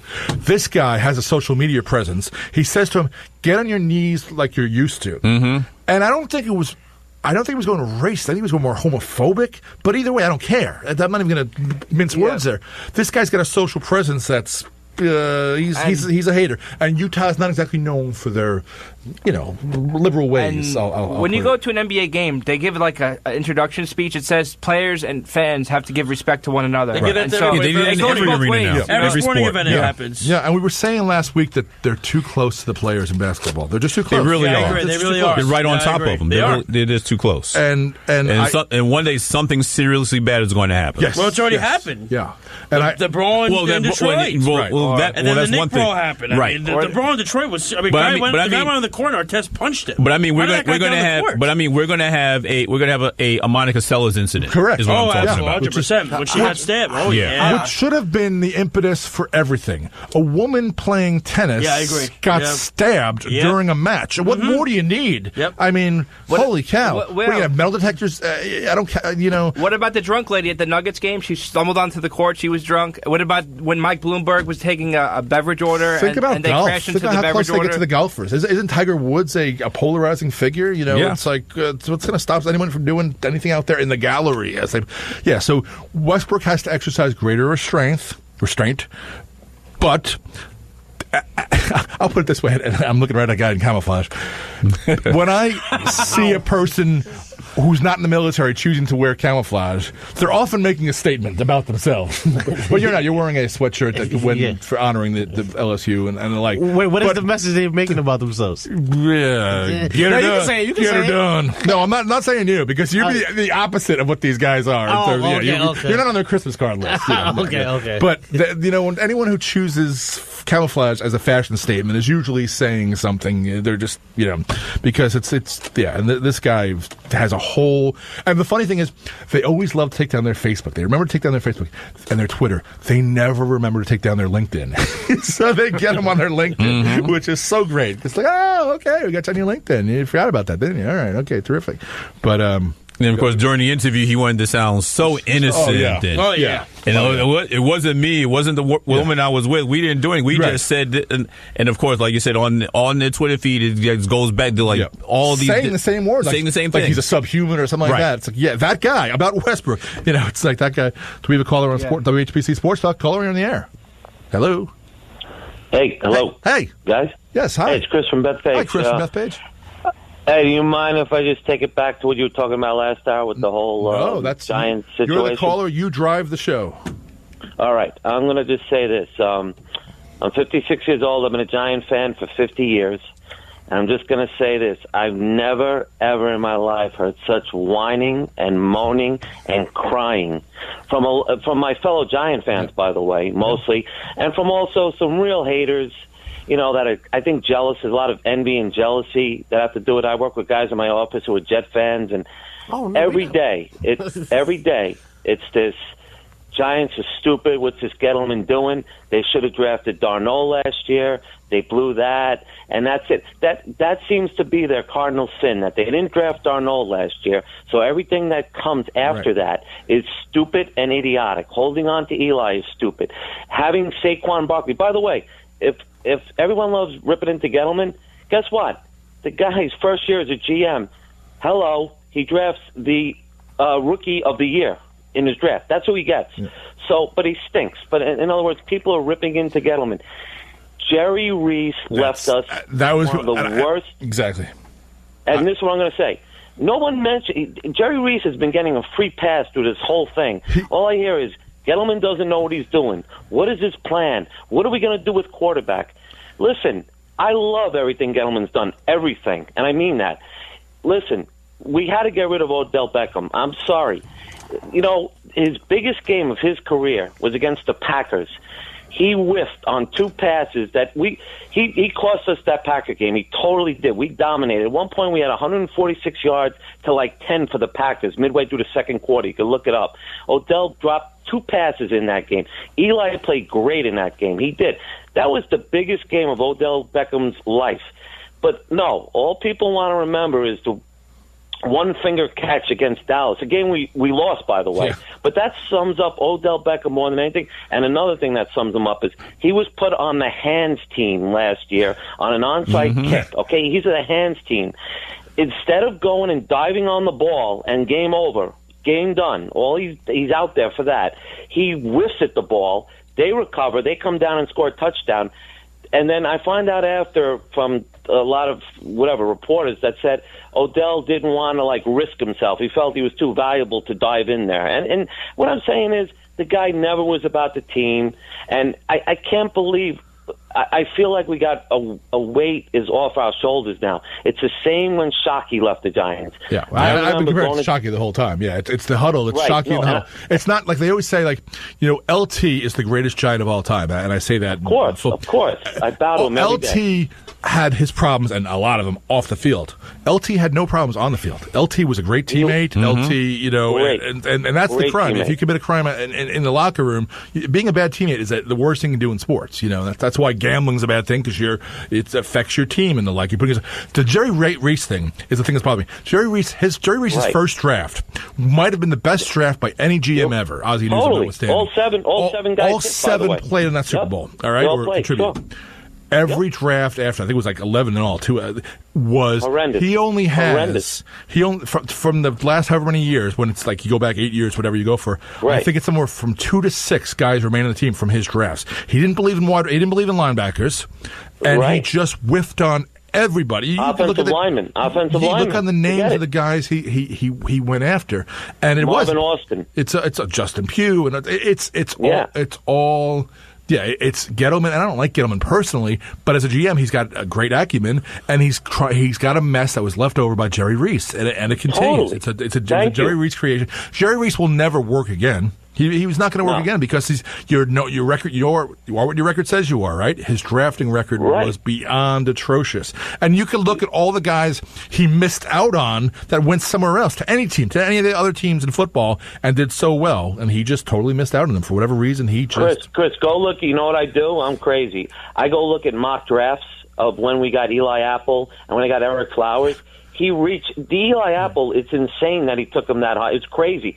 Eli Apple was a late first round, early second round on all the boards. He took him with the 13th pick. Yeah. He reached for Eric Flowers. Eric Flowers was a project.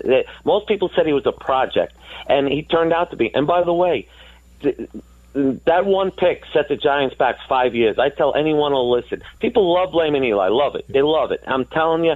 And you know what I say to those people? Screw you. Because when Eli had a good offensive line, the 2 Super Bowls, and he throws with a clean pocket, you hear any one of Eli's former teammates, O'Hara, Snead, Deal, any one of them, whenever you hear him interviewed, they got nothing but compliments about the guy. They say he was a great leader. He wasn't the most vocal guy, but they loved playing every second. They loved blocking for him. He's there every week. He was just a great leader. They love him. Reese did nothing to draft offensive linemen and to give Eli a clean pocket. When Eli can listen, everyone's like, oh, he's got to be more mobile. He just sits there. He takes sacks. The guy threw for 4,300 yards last year. Okay, and let me tell you something. You go look at the Texan game that he played. He was 19 of 23 against the Texans. Anybody can go watch that film and tell me the guy's washed up. And that was last year.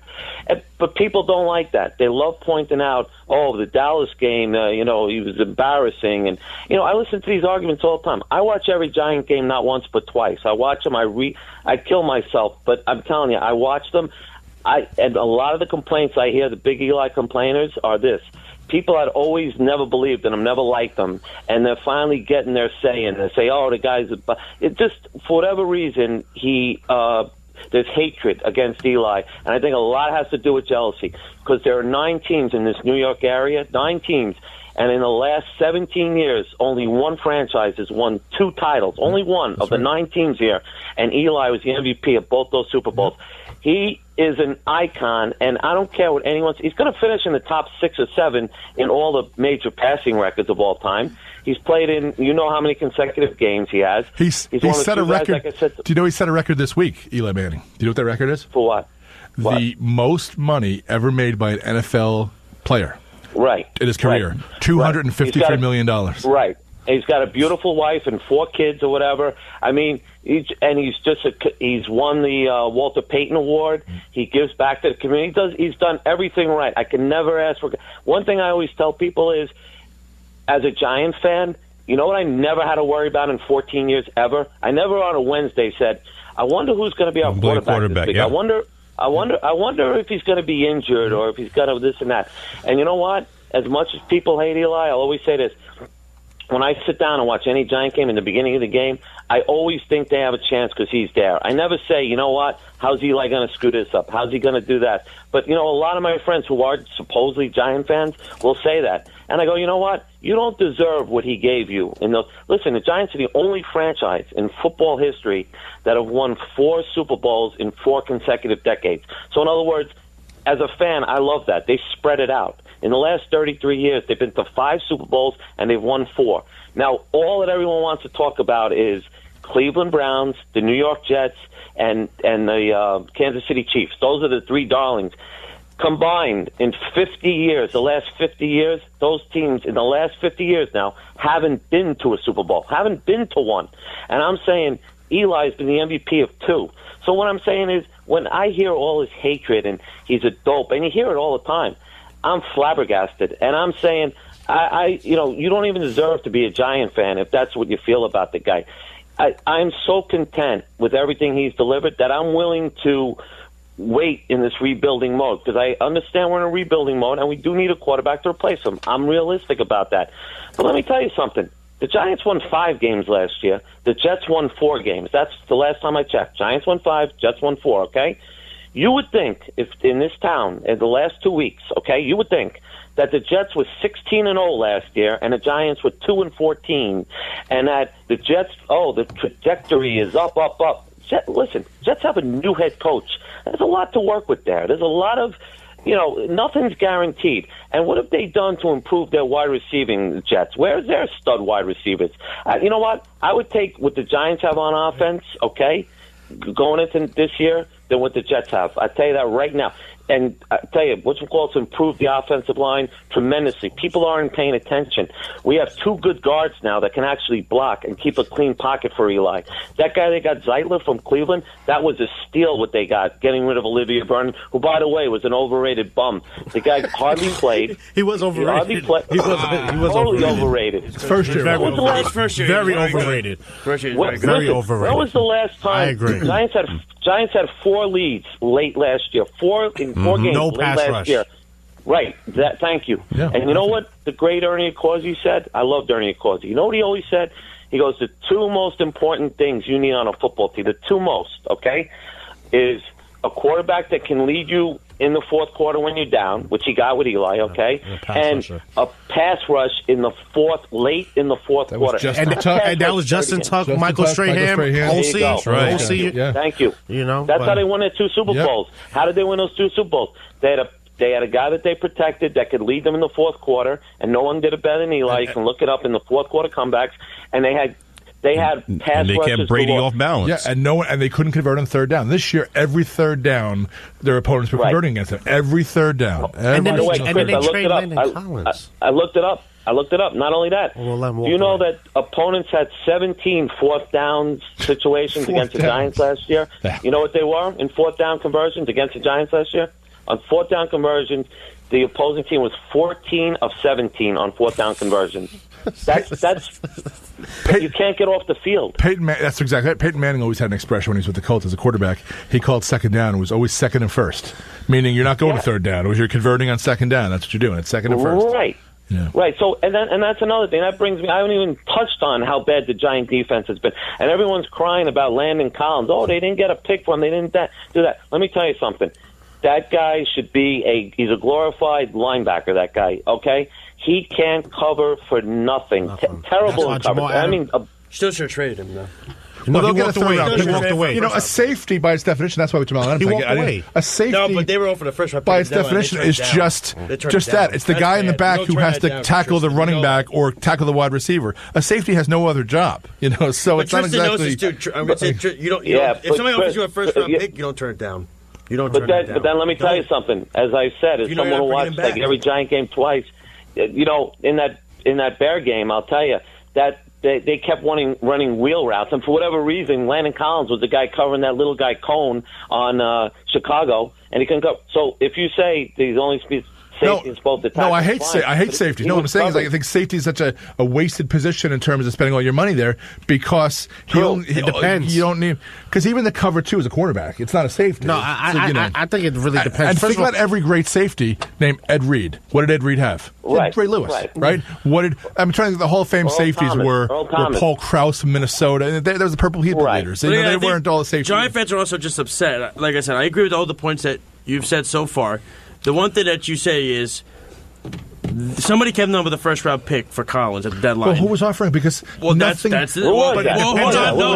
depends on who was. It doesn't matter because you let the guy walk. Then, if you know you were not going to bring him back, I don't think they knew that. I don't think they knew that. But I do. Right, they didn't know that. I didn't think they knew that. I think Collins threw a number at them that they were surprised that he threw at them. They weren't going to bring him back. I would have signed him earlier. It was the locker thing. When he packed his locker. I think Edelman knew. And you know what the big thing too? Yeah, he knew Gettleman. He 100% knew. No, he didn't know because Collins wanted an extension before the year is over. So he took out his stuff to try to make a point. A guy doing his locker like that—that's a spurned girlfriend. Exactly. What that is. Yeah, he was upset that he didn't have a contract already. Hey, listen, like I said, so obviously your first round pick for a guy you don't think is on a decline. But I was going to say my first round pick. We've seen all, but here's the thing. No, we've seen all the deals this week. Has anyone gotten a first round pick for anything this week? No one's even sniffed a first round pick. Just the Giants. The Giants, and that was Odell. All right, that's not Landon Collins. That's Odell Beckham Jr. You know. Because, by the way, can I just interject? Sorry to interrupt you, Chris. Antonio Brown goes for a 3rd and 5th round. Okay, Antonio Brown and Gettleman, everyone's going, Giants didn't get enough. At least he got a first for Odell. Brown went for a 3rd. He got a first? Yeah, a 3rd and Jabril Peppers. They got Peppers, too. It was a first-round pick. Peppers is a good pick. Because, to be honest, as good as Odell is, and I'm an Odell fan, I don't know if you was listening before, but I'm an LSU Tigers fan, but as good as Odell is, Antonio Brown shows up every Sunday and in the playoffs. Sure. And here's the funny in the playoffs. So against that Jacksonville defense 2 years ago, he still put up over 100 yards against Ramsey and them.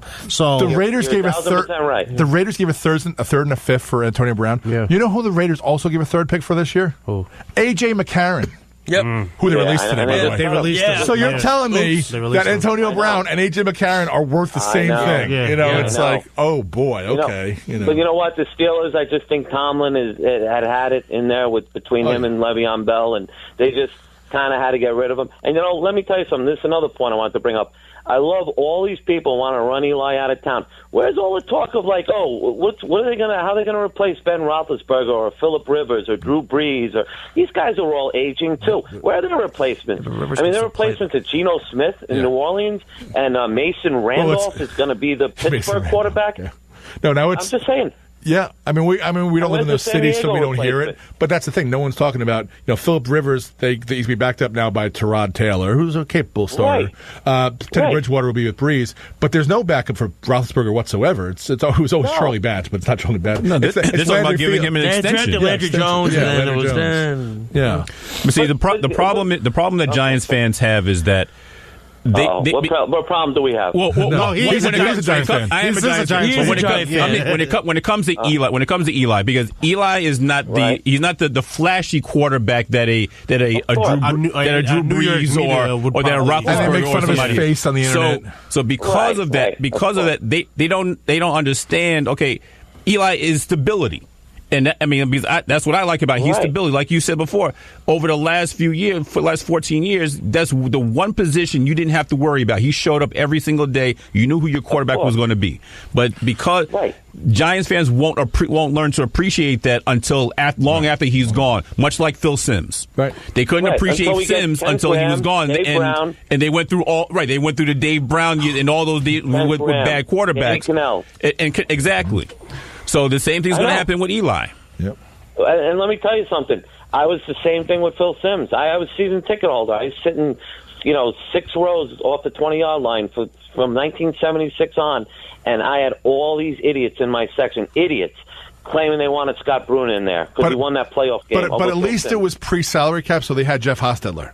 You know, they right. You know, they were able to carry Hostetler. It wasn't like the Niners could have Montana and Young in the same team because with pre-salary. But the big debate back then, Chris, in the early '80s, though, was totally Scott Bruna versus Phil Simms, and then Simms went 22 of 25 in the Super Bowls. We all know, and then I'm telling you, I think he threw 2 or 3 incomplete passes during the strike season the next year, and I heard the same idiots behind me starting to scream already, like, right, put in Hostetler.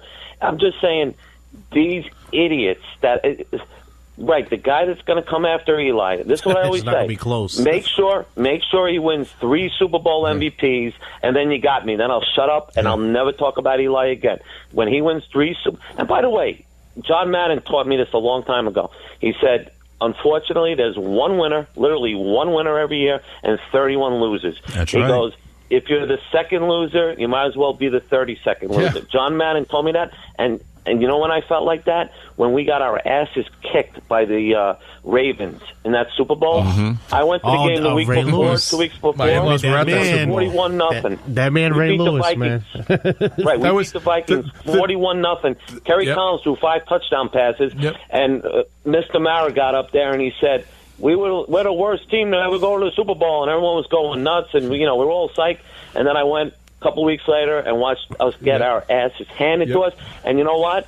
I didn't care that we beat Minnesota 41-0. And you know what? Kerry Collins went from 5 TDs 1 week to 4 interceptions in the Super Bowl. And where's Kerry Collins now? I'm just saying, Eli, once he delivered those 2 Super Bowl MVPs, I told my friends, even after the second one, I said, you know what? I'm content now. I've lived up to that every second. I go, no matter what this guy does going forward, he's done for me what every fan dreams of.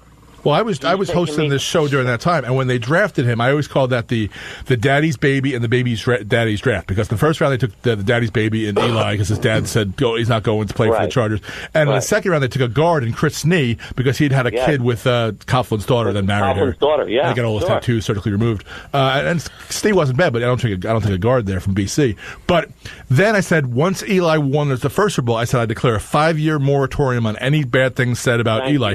Then he won another one. So that buys another 5 years. So it was like, okay, you got 10 years. I can't say a word about him, in terms of. Hey, Chris, let me tell you something. You got a good memory. And after they won the first Super Bowl, the following year was their best team that they had under him when Plaxico shot himself in the bar. They literally shot himself in the foot. They did. The thigh. And let me tell you, that was thigh bone's connected to. Yeah. We had Earth, Wind, and Fire that year. We had the 3 great running backs. Phenomenal. We were dominant. Yeah. And in fact, the final 4 teams that made it to the Final Four that year, the Giants beat each one of them during the season. Yeah, they did. And what happened, though, and I'm telling you, once again, this is how fickle and crazy, and my fellow Giant fans drive me nuts. I'm sitting there, the Giants are losing that playoff game. They're about 2 minutes to go in the game. They were playing the Eagles. They lost the following year to the Eagles, if you remember, 2008, all right? And with about 2 minutes to go, everyone's starting to pile out, and I'm hearing these negative Eli comments. I swear to God, this was right after, the year after, and everyone knew that if Plaxico had shot himself, they probably, hopefully, would have gone to another Super Bowl. But anyhow, it didn't take long, because this is what happens, and this is what drives me crazy.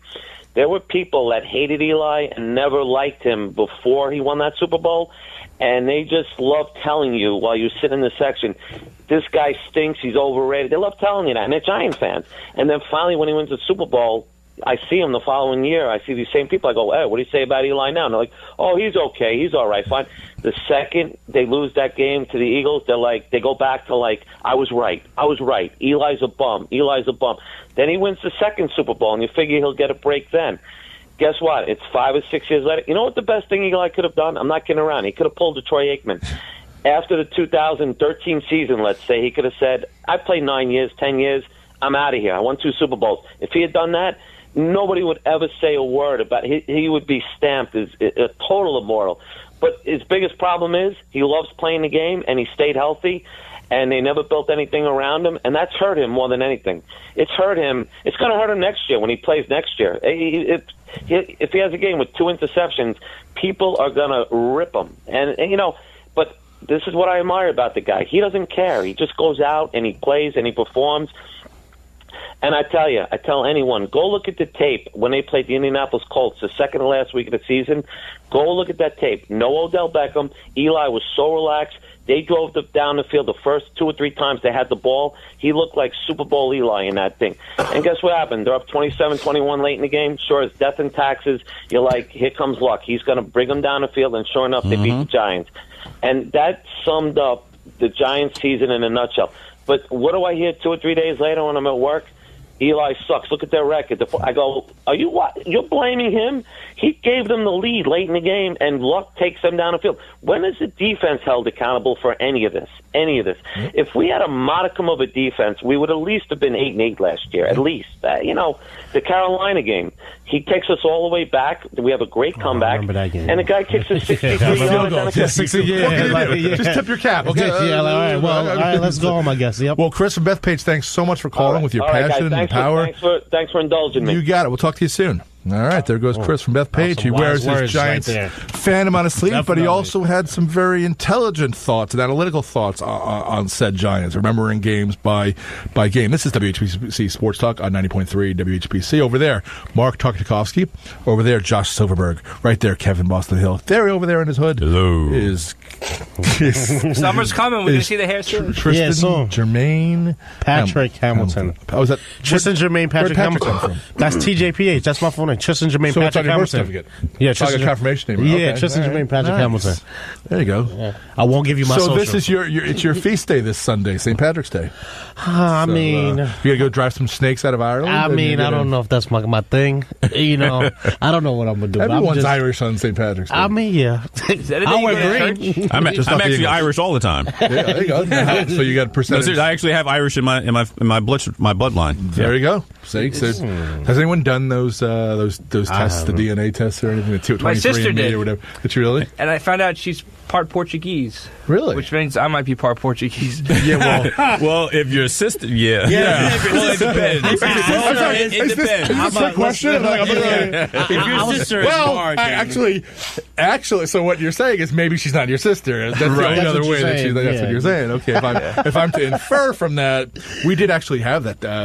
I was at a holiday party in December at a neighbor's house, and a father of one of my son's classmates, I was talking to him, making small talk, and he was so, I'm going to use the word never, he was morose. He was just so down. He was just so, I'm like, oh, what's the matter, John? And he's like, he had done one of those tests, and it came back, he's not related to his father's not his father. Wow. His father, who's still very much alive and raised him and all that stuff, his father didn't know. He always thought he was Sicilian. He's actually Puerto Rican because the neighbor upstairs in the building in Queens must have had an affair with the mother. Wow! And talk about affairs with that. And I'm sorry, I don't mean to laugh, but that's crazy. Whoa! And the mother is still alive too, and married to his father and everything. And she's like, oh yeah, I must have been whoever upstairs, Manny upstairs or whatever, and that was it. Like, she didn't talk to him about it. She didn't. And he's a 40-year-old man, and he had to talk to his dad because his dad's his dad. Whoever raises you is your dad. I don't care. Right, DNA, no matter. That's your dad. And this guy is in a very unique relationship in that he is the stepfather of my son's classmate, and he raises the kid like his own, and they have such a great co-parenting relationship with the other parent, and it's just fantastic. And I'm like, you are more equipped than anyone else in the entire world I know to handle this. You know that it doesn't take the name, the DNA, the whatever, to be the dad. The dad is the person who raises you and wipes your nose and your butt and this and gets you to school and all that stuff. That's the dad. So, but it was such a weird thing. It's like, because I read about the stuff about the dangers of those DNA tests. Mm-hmm. They can get familial DNA to prosecute somebody and arrest somebody or whatever. But it's like, that's a real life person who thought he was one person, but he wasn't. So his siblings are his siblings, but biologically not his siblings. And then he starts thinking about, because then diseases. What else is wrong, right? And the guy who my life's a lie. Exactly. And the guy who had been his biological father passed away, so we never even got to talk to him about that or anything like that.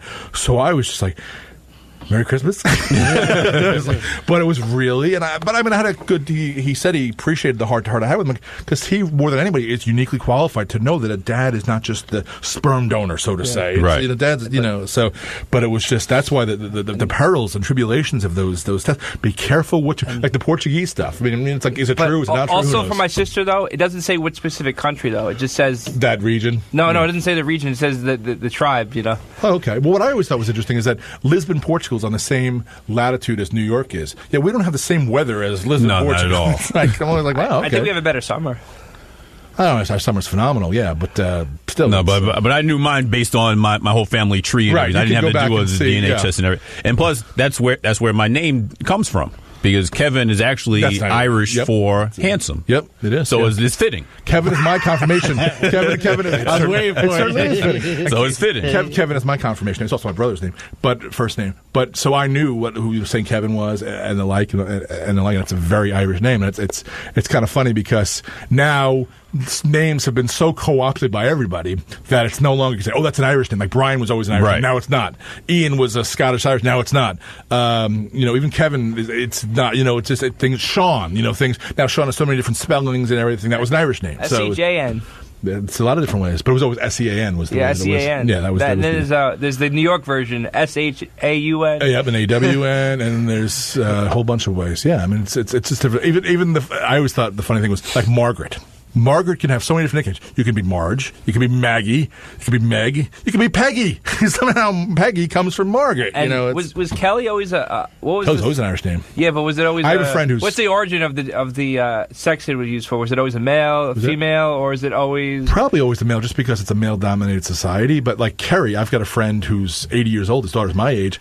He is Jewish, but his daughter's name is Kerry because he visited County Kerry in Ireland. So he's got a Jewish daughter named Kerry. So it's like, and then his older is Meredith because of named after the playwright who wrote Music Man, Meredith Willson, and he loved the Music Man. So he's got Meredith and Kerry, and he's Jewish, so it was always a thing. But 516-572-7440, 516-572-7440. Yeah, St. Patrick's Day is on Sunday.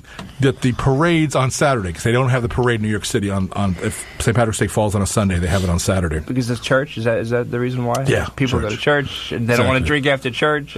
Well, the drinking thing is they'll drink in church. Exactly. You get wine. You can drink. You get wine. You want to be technical? Okay, we drink in Temple. It's okay. You get wine. Manischewitz, right? Mark just broke some news to us. That's one of the things. It's not Manischewitz either. Okay, bring out the Crown Royal. Let's go. God. Bring the Tito's, okay. 516 Tito's 5. Mad Dog. Is that made for potato? 516-572-7440. 516-572-7440. I have another weird thing that happened to me. So every day I read the New York Post sports section. The weird thing that you read? Because usually we get a family anecdote out of Josh. So then my uncle told my dad, who told my sister. That every day I read the New York Post sports section, right? Online or in the physical form? The physical paper. Okay. So today I get the bag. It says New York Post. I open it. Oh, yes. I saw it on Facebook. And guess what? Porn? It was the Korea Times. Oh. Hey, Chris, what'd you say it was? I thought it was porn, the way he was like going to tell a story. No, I was like... Because I would think that's funny. You've opened the Korean Times. Magazine Day. But the funny thing is... Magazine Day. I didn't know the neighborhood changed that quick. I mean... No wonder the readership is up. I wrote, in December, among because other things. all the once Cablevision was sold completely, all the Optimum Online people who used to get Newsday subscription for free had to change before the end of the year. So I dutifully subscribe to get home delivery and to get online access. Well, I've been paying since December 31st or so, have not gotten any home delivery. And when I go to Newsday.com online, or on my phone or on my computer, I get, you got to subscribe. And I log in, sorry, can't, it's like, so I'm paying for this. So I wrote them an email today because their email address is helpme@newsday.com. Mm. So help me. Well, no one's helped me at Newsday.com yet, and that was 12 hours ago. We could check something in the back for you and help you get that subscription. Oh, they have it here? Okay, we'll do that. Look, I hope you're not pulling strings. There better not be any rowing back there. Hey, listen, I met with Laura Curran today. We pulled some strings over here. Oh. So we talked James Dolan. We talked Westbrook. We haven't talked any baseball whatsoever. Jose Canseco. Well, I always have the thing I invented, the Canseco effect, where the headache's bigger than the... We've already talked even Le'Veon Bell, really. We didn't really talk about, C.J. Mosley and all that stuff. We didn't really say anything. But C.J. Mosley's not a sexy thing. It's a guy. A big free agent. He's going to play. He'll play. You got to see him play. Chris, what you don't understand is that Josh has been raving about C.J. Mosley since the beginning of time. Yeah, I know, but he's not playing. When he plays in September, it'll be great. We'll talk about. No, if you want to talk sexy, now you got to talk A-Rod and J-Lo. Oh God! I love. Come on, KBH. What is that? What's so funny is they were bound to get married because they're multi-married forever. My God! They both have nicknames. It just makes perfect sense. But it's just so funny. The whole I'm gonna use the word resurrection again. Oh my The whole God. way that they've resurrected A-Rod. Any sports fan knows that A-Rod's a bum. He's just a bum. But no, he's the guy. He's becoming J-Rod. What's that? Is she becoming J-Rod? It's got to be J-Rod. Seriously, you're adding to this? But that's the name for it. It's going to be J-Rod. This is going to be the Marilyn and Joe DiMaggio going forward. This is going to be sports couple extraordinaire. It's like it's. No, wait. So you're saying Kim and Chris Humphries wasn't there? You know who's covering? The whole right? 8 days it lasted. Right. When I entered the New York Post, I had to cover that nonsense. Hey, you know who's covering that wedding? Linda. You know what? That relationship was a strike. The Lopez. Yeah. The strike destroyed that marriage. Oh my God. With Kim and Chris. I had the covering event, and Chris Humphries was there at the event. I had because his name started with K. Horrible. Her whole brand is the letter K. Right. Even Kanye is K, and that was the whole brand is the letter K. It all comes down to that. They wanted me to ask questions specifically, but not about basketball, but about the relationship, and I said, I don't know if I feel because comfortable when she realized that he was going to be home all day because of the strike, I he said, did. okay, we can't have this. No. That hurts You're the brand. supposed to be out, not I here. did do my job. The problem was I didn't want to do my I love job. that everything is about the brand. No matter what they say, when people use the word brand. Oh, the brand. I had to protect the brand. No, you mean your marriage? I had to protect the brand. What? The brand. And like J-Lo, you can make a list right in the 80s, and Madonna was this. She was Material girl. slut shamed and all that stuff for every boyfriend she had with her. But yet Taylor Swift, who's supposed to be the most innocent, has 70 songs about breakups with 70 different guys. Yes. Right? J-Lo, you can write down. Okay, we got Sean P. Diddy, right? You got Ben Affleck, Mark Anthony. You have her original first husband. He was a dancer in the band. I forget what his name was. Her first husband. You got Casper something or other. She just broke up with to go to A-Rod. I forget him. There's more than that. Slow down, J-Lo. And it's like holy fuck. And these are just the famous people. It's like, and then A-Rod. It's like, and A-Rod's the guy who won next. Kanye. He was on 60 Minutes, and he's saying, "I never used steroids, whatever." And all these women I worked with, like, he seems like such a good guy. He's not a good guy. It's a guy who he's in the Mitchell Report. He looks like he's a good talker. He's in the thing from in Miami. It's like he's not a good guy. It's the kind of speaking of these, I was thinking also with sports with regard to this thing where the USC thing with the controversy with these parents buying. 1 million parents do it. In fact, Chris Hansen should have a To Catch a Predator show about this. 1 million parents do it. But they just got these particular ones. The same way in Balco, they just got the Balco guys. The same way down in with Kirk Radomski with New York, they just got those guys. The same way in Miami with whatever that thing was called, Dr. Vic, whatever was down there, that got A-Rod and his thing. That was so.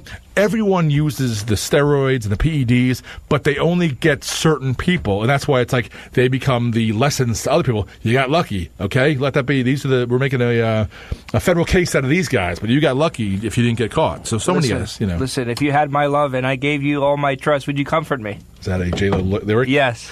Can you definitely search that up? Why don't you look? I love looking at Beyonce songs or J-Lo songs. It takes 9 people to write these things. 9 people wrote that song. I mean, that's 9 people. And 90% of the song is repetitive. It's just repetitive. You look at a Stevie Wonder song. Did it take 9 people? It took 1 blind guy to write it. But it takes 9 people to write. If you should have put a ring on it. It's like, wow, okay, terrific. And Syracuse made a game, huh, Kevin? Yeah, they're coming back, and this one's it's 5-point game. What you expected it to be a blowout? Come on now, that's the orange. Hey, what did you say? 45? Shout out to Carmelo. Oh, did you guys see the video of Carmelo Anthony's son? Hold on, wait. Guess why are we supposed to forget what you said 45 minutes ago about you saying about Zion? No, Zion. Oh, yeah, Zion took over. No, he wasn't going off. He did, but. Carmelo's son plays defense. I watched That's a miracle. I watched him hit a three. Test his DNA. He's Portuguese too. He hit a 3-point shot, ran down the court, and on the next possession took a charge. How old is his son? I think now he has to be probably 9. His son will be in the NBA before he is. Yeah. Because if No one's signing Carmelo now down the stretch and everything. Oh, but the Lakers was going to sign him, but you saw why they didn't. They said that since they wasn't making the playoffs, they weren't going to sign him. They're tanking it. They'll win the lottery. Who's going to win the lottery? Lakers win the lottery. Don't say that. Oh, watch them win the lottery. Don't say that. Could you imagine that? Could you imagine me never watching sports again? Are the Knicks in the lead for the number one? Yes, they're number one. How about the Suns? How about the Suns the other night beating Golden State and Golden State? Beautiful. That should have been like a Washington Generals game. You take it. No, you take it. No, you take it. But you know, the thing that the Knicks have the advantage of if they get the best odds is they can't get lower than 5, whereas the other teams can. That's the only thing. I mean, this guy... The Knicks will then get 5th. This guy, how do you say his name? John Morant? John Morant. I am so happy. Can I tell you something? I told my dad this. I told my dad this the other night. Because they were the 2 seed in their conference. Thank God they won their tournament, and he gets to play now against a big team. He'll do well in the tournament. Oh, he'll do well because here's what my dad goes. He goes, yeah, I saw that. It's a good thing that he got in because at least now he could show. It was like last year, people were saying, "Oh, Oklahoma doesn't deserve to get." Well, they got in because of Trae Young because they want to see what Trae Young can do in the tournament. That's the key. You want as many. The one guy that could not get in. John Collins. The one guy that could not get in was Ben Simmons with LSU. He was the one guy that just he couldn't because they got out in the first round of the SEC Hofstra got knocked out by Northeastern the other day. God, that was ridiculous. That was horrible. So they'll go to the NIT. But like I said, St. John's looking good for the big dance. They'll be in. They lost tonight. They got blown out. Yeah, they got blown out tonight though. And then Mullins already said, "I'm not going to do what he." I forget what he said. He goes, I'm not going to have to talk about this. It's up to the committee. I'm not going to make anything. I'm not going to get all political. Iona's just gone 4 years in a row. This coach, Tim Cluse, is amazing. He's good. He coached St. Mary's and he coached CW But I like Post that you brought up Morant, though, Chris, because I was watching it the other night, and I never watched any game for this conference before. And I said, oh my God, I really hope they win this game just so we can just see him specifically in the he's going to tournament. be a guy. He's one of those guys who gets shown. Well, you want to see the best guys. You want to see it. But he's going to be the number 2 pick anyway. In a league that doesn't do point guards anymore. Do you think he'll go over Barrett? 2 or 3 then. That's what I'm saying. Yeah. You gotta get just tough. You got to get the so-called bigs, right? It's all about the listen, bigs. if he performs in this tournament, though. And that's the thing. You want to see how he's going to do in the tournament. You want to see somebody with a talent that great. You want to see how they do. Curry did it. That'll probably help his draft. I mean, I don't know how much more it can help his draft stock. But Curry did it. Curry single-handedly carried Davidson. Well, my rule was always if Carmelo carried Syracuse. One guy's good for 2. One guy's good for 2 wins. Absolutely right. Carmelo carried Syracuse. Say it one more time. 100%. Yeah, but Syracuse had absolutely Division I worthy players. I'm going to give you that one. They had guys who were Terry McNamara on that team. They had Division I worthy guys. It wasn't like. Davidson is a small Lutheran school coached by Long Island's own Bob McKillop down there, and Murray State, the Racers. I mean, they're a good basketball team. But they're not NBA talent. Does anybody know, because I know his family comes from money and stuff. What high school did Steph Curry go? Because I know he wasn't rated high, but what high school did they? It would have been. Was he from North Carolina? It was in North Carolina. Yeah. They grew up. It was in North Carolina. It was in North Carolina. His father was paying for the original Hornets. Yeah. No, I knew that. Davidson's a good school, though. Yeah, it's a very good school. It's a Lutheran school because it's an affiliate of Long Island Lutheran, which is how Bob McKillop's Catholic. He went to Chaminade, but then he went and coached Holy Trinity. Then he coached Long Island Lutheran. And he went to Davidson. Can you imagine if they played Charlotte Christian? Imagine school. If they played Kentucky though, and after Calipari made the comments about Morant, said, "Man, I screwed up on missing him out because I think Murray State's in Kentucky." Yeah. And they asked Calipari that question. He said, "Yeah, I know. I can't believe I missed that." But he wasn't looking for 6'3" guys. That's the thing, And the thing about Morant is both sides of the ball, he's very good defensively. Like the other night, he had I think about 7 or 8 steals in the finals. And yes, it's against lower competition because it's not what's a big funny automatic. There are big agents conference. clamoring to represent Morant. One of the guys has the edge because he played high school ball with Morant's dad. So it's like, I think you can go with that guy. You're doing a Josh line here with the Godfather. This is real. This is money on the line. This is stuff where they'll definitely say what bring you up. want. No, I'm Listen, not doing that. Nothing wrong with being compared. Hey, it's okay, Chris. Don't worry. Well, because you go with the little kid stuff. Well, this one, it's going to be keep that money in the family. Yeah, the little kid stuff. It is little kid stuff because you'll bring up a lot of the players who were going to go sign with the Jets that you were bringing up. How many of them signed with the Jets? What did I say? I think the only ones I said were was how many Darby didn't. What was Darby? Was Le'Veon Bell going to sign with the Jets? Oh, automatic. It was automatic. Would he have signed if anyone else offered it? No, not at all. No, not at all. I'm trying to say what player actually wanted to come to the Jets? Yeah. None. Mm-hmm. Mosley got a lot of money. Nobody. You have to take a unique set of guys who have to maximize money that they wouldn't ordinarily get. And I think, for example, I'm glad we have Mosley. That he is upgrade, but I think that was more of an emotional signing. Yeah. Because you play 5. I think you could trade Lee for draft picks now. That's the big thing. You play 5 seasons and 4 seasons. You make the Pro Bowl, and then the team looks at you and they can't even really give you anything reasonable for the other line. It was like, give me as much money as you can. But you know how many 50-year happy marriages exist because there was no one else for somebody but that? You do it. But you know what it is? I'm talking. When I watch these interviews of like a lot of these defensive players, I'm going to say that in my journal later. Are saying that they're signing because of Greg Williams.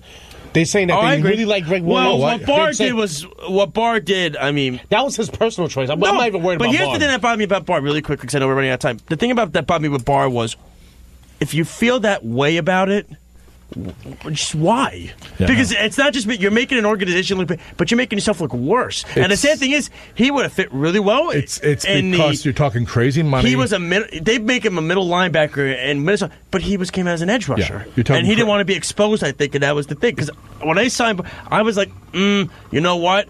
How can I trust him? He was comfortable. No, I don't think he was comfortable. And the thing is, Greg Williams was going to use him as a Swiss Army knife. They were saying he was going to use him as an edge rusher, and then that would have caused us to say, what if Bosa or Alphonse? Oh, but we said Anthony Barr. Let's go sign Quentin Williams. It's a horrible move. Then it's a very bad move, and they were going to give him 6. Don't do something if you don't feel comfortable doing it. If you're going to get the money... I mean, really, saying, I feel like I'm marrying somebody and I'm marrying the wrong just like woman. last year, last year, everyone thought the Rams were one win away. So people signed with the Rams. Yeah. This year, the new team is the Chiefs. Everyone thinks the Chiefs are one win away. Yeah, right? Matthew did it. I mean, look, but it makes you look bad.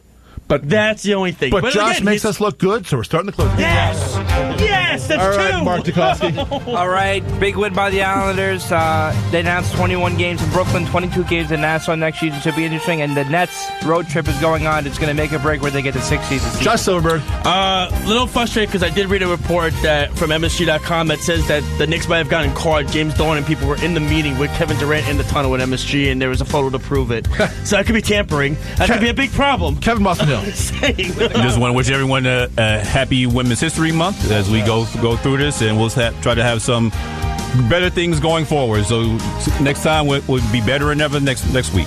I just want to say happy March to everybody. Grab the closest Pisces to you and just show them how much you love them, okay? Pisces season. Happy St. Patrick's Day. Don't forget this Sunday afternoon, 3 p.m. to 4 p.m. Piano and Billy Joel Radio Show with me, Chris Muldoon.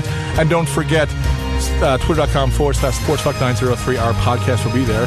As Kevin would say, goodbye. Bye, everybody. See you on the airwaves.